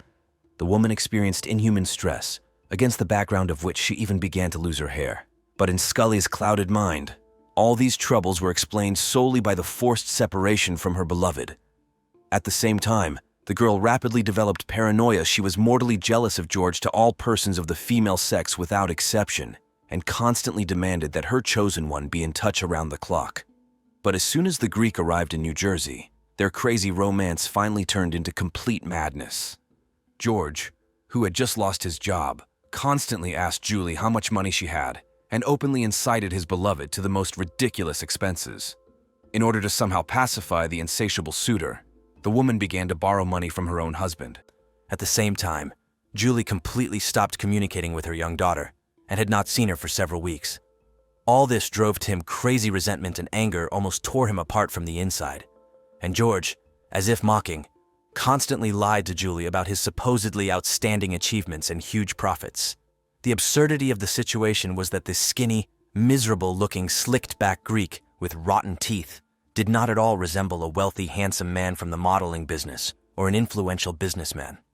However, Julie's behavior was an even bigger surprise. The woman desperately loved the unprepossessing gesture, groveled before him, and was ready to give up everything she had, without regret, for the sake of this insidious manipulator. Friends and family tried in every possible way to dissuade Scully from this outright madness. They sincerely could not understand how one could lose their head over an objectively unattractive, unemployed loser without certain life prospects, who was also known for his mendacity, jealousy, and propensity for violence. However, Julie seemed to have been seized by a love fever. She nurtured crazy plans about how she would spend all the money received after the divorce on an expensive hair transplant for her bald admirer, and then take care of his teeth. Tim, having learned about these wild plans of his wife, went berserk with rage. He was especially outraged by the fact that Julie was ready to involve their innocent daughter in this adventure. Scully threatened the traitor that in case Katie disappeared, he would personally see to it that the beloved daughter would never see her mother again. It seems that this promise somewhat cooled the ardor of the stubborn mistress. At least Julie herself began to tell her friends that her affair with the Greek was over. But it took only a few weeks before Scully once again dashed off with George to Greece, supposedly to test the strength of their feelings.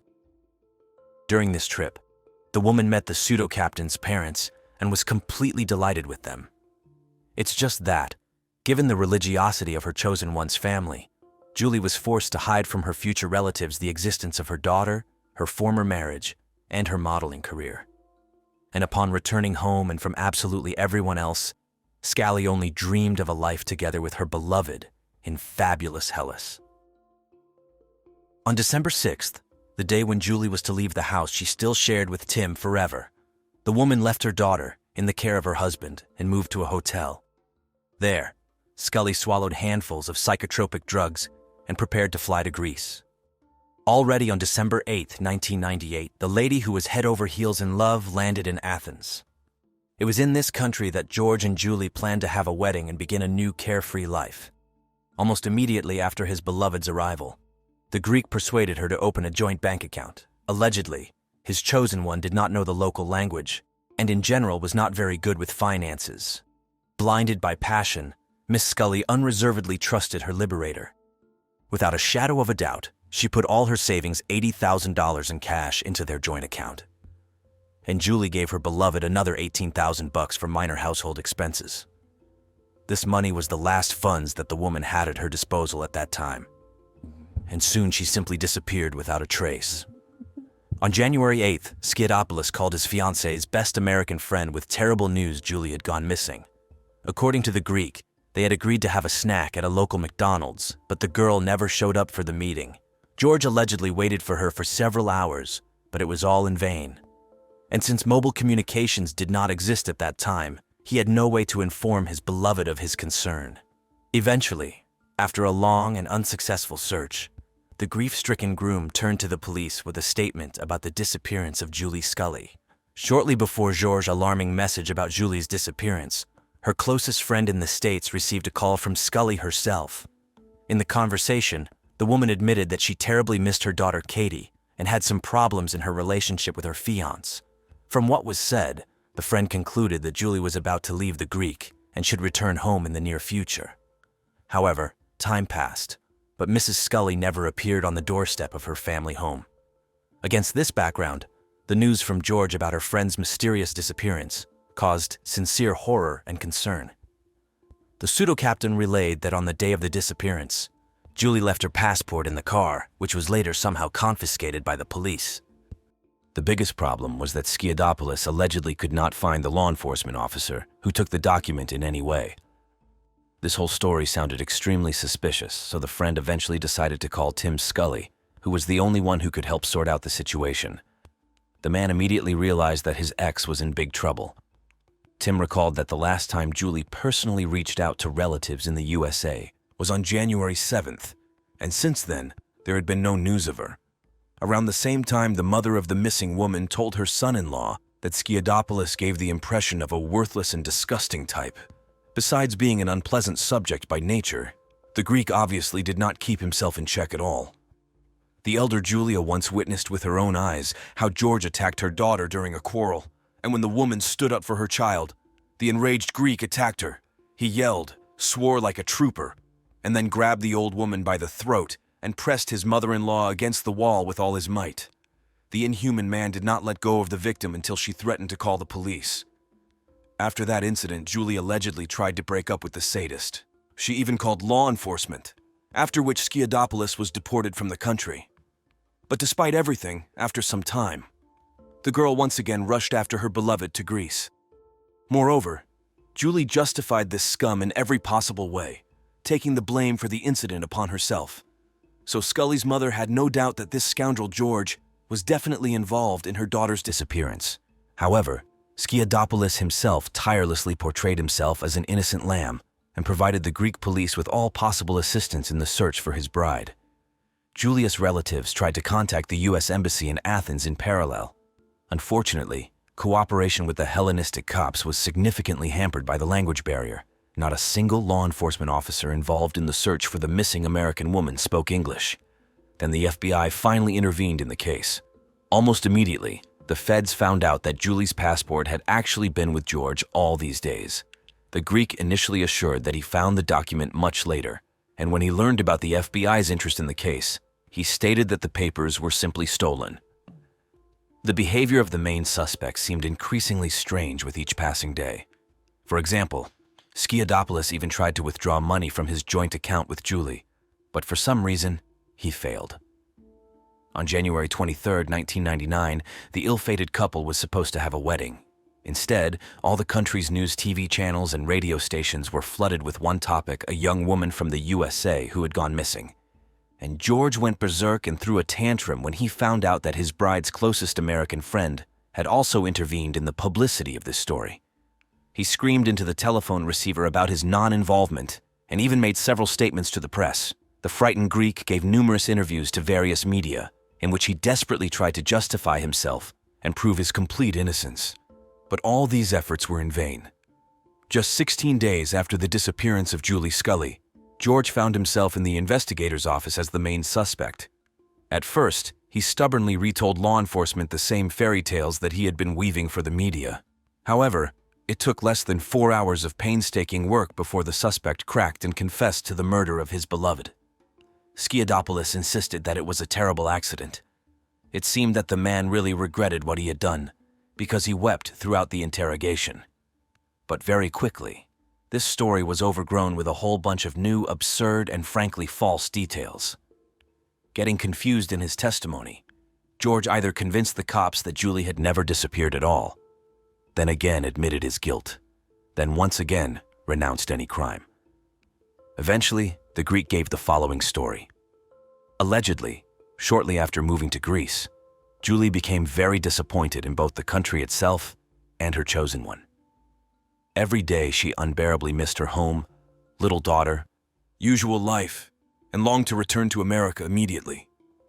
George claimed that he tried in every possible way to console and calm his beloved, but he failed. Every day, Julie's depression only deepened. On one of the last days before the disappearance, Scully simply could not stop the flow of tears and rushed to flee from Hellas with all her might. Additionally, the situation was aggravated by the fact that around the same time, the future mother-in-law found out about the existence of her son's fiancé's ex-wife and child. From that moment on, Georges' mother completely stopped hiding her disdain for her son's chosen one and openly advised him to get rid of this adventuress as soon as possible. On this basis, they had such violent conflicts with their son that the couple was even evicted from the hotel room once. At the same time, George found nothing better than to vent all his anger on Julie. He was jealous of her, forbade her to call relatives, and most importantly, regularly severely beat her. Later, it became known that Skiadopoulos himself most likely inherited mental disorders from his schizophrenic mother. At the very least, the Greek was distinguished by a clearly inflated self-esteem, which with his repulsive appearance, manifested itself in ugly arrogance and selfishness. George demonstrated the talent of a manipulator, as the relatives and friends of the deceased later told. And at the slightest disagreement, he attacked Julie with his fists. By the way, the elder Julia was not the first and not the only victim of the Greek's beating. There is documentary evidence of at least one more of his attacks, once the psychopath almost tore off Scully's arm. However, even then the woman covered for her tormentor, justifying herself to everyone that she was injured by accident. And despite all this horror, she continued to live with the tormentor under the same roof. It was against this eerie background that the events of January 8, 1999 took place. It was then that the couple went on a long car trip to Athens. The road along which the lover's car was winding was practically deserted, a typical section of the Greek outback with 2 lanes and not a soul around. Later, another fierce quarrel broke out between Julie and George. The enraged Skiadopoulos abruptly swerved onto the side of the road and braked in a hiding place where the passengers in the cabin could not be noticed by other road users. Emptiness, silence, and darkness reigned around. The Greek, devoid of human features, jumped out of the car, and a moment later, with an inhuman roar, attacked Julie, clasping his beloved's neck with his hands. The inhuman man squeezed her throat with inhuman force, seeking only one thing to stifle the cries and pleas of his victim as soon as possible. Later, during interrogation, the killer confessed to the cops that at that fatal moment, he seemed to be watching his own atrocities from the side, unable to control either the situation or himself. According to Skiadopoulos, the sadist simply could not come to his senses in time and let go of Julie while she was still showing at least some signs of life. George assured the investigation that this whole nightmare lasted only a few seconds. However, forensic experts knew well that strangulation requires at least 23 minutes of continuous neck compression. After all he had done, the killer, according to his own testimony, almost lost his mind. At first, he allegedly wanted to burn the mutilated body of his beloved and scatter her ashes over the sea from a cliff, and then jump down himself to reunite with Julie after death. But in the end, he never dared to take this step. However, given the place where George's story took place, the interrogation room, the investigators did not really believe his sweet tales about a suicide attempt. Judging by everything, after the murder, Skiadopoulos did not even think about following his beloved to the other world. At that interrogation, the Greek muttered something about unsuccessful attempts to shoot himself with an air gun, throw himself under the wheels of a truck, and swallow a deadly dose of medicines. But all these masterfully invented plans were never implemented probably. The psychopath was simply afraid, which is why he changed his mind. The reality was much more horrible and eerie. According to the killer's own confession, the first thing he did was shove the bloodless body of his beloved into the trunk of the car, drive to the nearest gas station, fill up a full tank, and return to the scene of the crime. After that, Skiadopoulos dragged the bloody Julie into a field. Away from the road, it was there that 2 small lakes were visible. Without thinking twice, the beast doused the tortured girl with fuel and set her on fire. However, a sudden rain extinguished the fire, so the body was only partially burned, although George even considered the option of simply drowning the disfigured remains in the nearest lake. In the end, he decided it was better to put the charred corpse back in the trunk. This time, the sadist drove in the opposite direction, to his grandmother's house. There in the pantry, the maniac found a huge suitcase in which he planned to place Julie's remains. But the so-called rigor mortis stood in the way, as a result of which the tortured body stiffened and did not want to bend. And it was also impossible to shove the dead woman's head into the suitcase, so George took it in cold blood and personally cut Scully's head. Grabbing the severed part by the hair, the killer raised it to the level of his eyes. Later, during interrogation, the Greek confessed to the investigators that at that moment, genuine horror was visible in Julie's dead pupils. However, even after death, the girl seemed incredibly beautiful to him. So as a farewell, the psychopath passionately kissed the bloody lips of his lifeless bride. After these disgusting manipulations, Skiadopoulos packed the mutilated torso into a suitcase, burned it, and threw the charred remains into the middle of the nearest swamp. But George decided to keep Julie's severed head as a creepy trophy. Later, he still got rid of it by throwing it from a high bank into the sea. The girl's body was found only 19 days after her disappearance, and not anywhere else, but at the very place of the murder, where law enforcement officers were brought personally by George, who was already imprisoned at that time.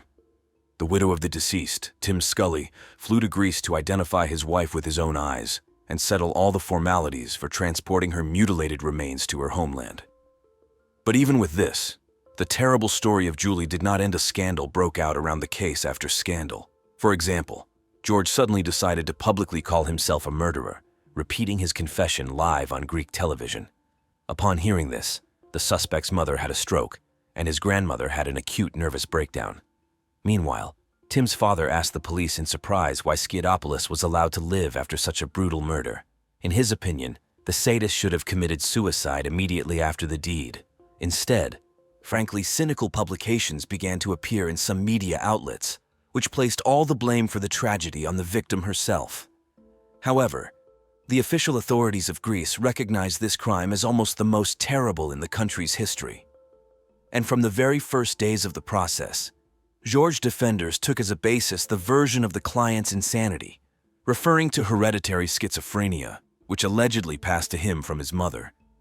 But despite this, the killer himself begged the court in despair for the highest measure of punishment. True, in Greece, the death penalty is not provided for even the most serious crimes, so theoretically, Skiadopoulos faced a maximum of life imprisonment. While the executioner was fighting for his life, Tim Scully turned out to be the only reliable support for everyone who knew and loved his late wife. Despite the betrayal he experienced, in the most difficult days, the man proved to be an amazingly kind and noble person. It was to Tim that Julie's best friends handed over a diary of memories about her, which their daughter Katie was supposed to read in a few years. And the relatives of the deceased sincerely hoped that the Greek had initially set his sights on Mrs. Scully solely for the money. They say the groom somehow found out about Tim's financial situation, which is why he decided to marry his wife. Perhaps the subsequent judicial division of property was just the main goal of the psychopath. But as soon as George realized that Julie was not going to invest the money obtained from her husband in the Greek's dubious business projects, he immediately brutally dealt with the recalcitrant passion. Be that as it may, the trial of Julie Scully's killer began on November 27, 1999, less than a year after the tragedy. Unlike the USA, Greek legal proceedings do not provide for the participation of a jury in the process. Usually such a case is considered by a panel of 3 professional servants of Themis, which significantly speeds up the course of justice. True, in the case of Skiadopoulos, there was not a single representative of the defense on the witness stand. As a result, the accused gave very lengthy testimony, which lasted about 5 hours, and already on December 6th, the court found 24-year-old George Skiadopoulos guilty on all counts of the indictment. The sadistic killer was sentenced to life imprisonment without the right to early release. But the surprises of Greek justice did not end there. In 2002, the life prisoner filed an appeal against the sentence, stating that at the time of Julia's murder, he was in a state of insanity. This time, the lawyers managed to convince the judges of the validity of their position. Skiadopoulos' life term was replaced by 23 years with the right to apply for parole. Thanks to this decision, already in 2007, the psychopath was released early and returned to his hometown of Kavala. The killer still lives there, surrounded by his new family. It's even scary to imagine whether George's current neighbors and acquaintances have any idea what this imposing man, who once cold-bloodedly cut off his own bride's head, is capable of. We sincerely hope that the fate of Julie Scully has not left you indifferent.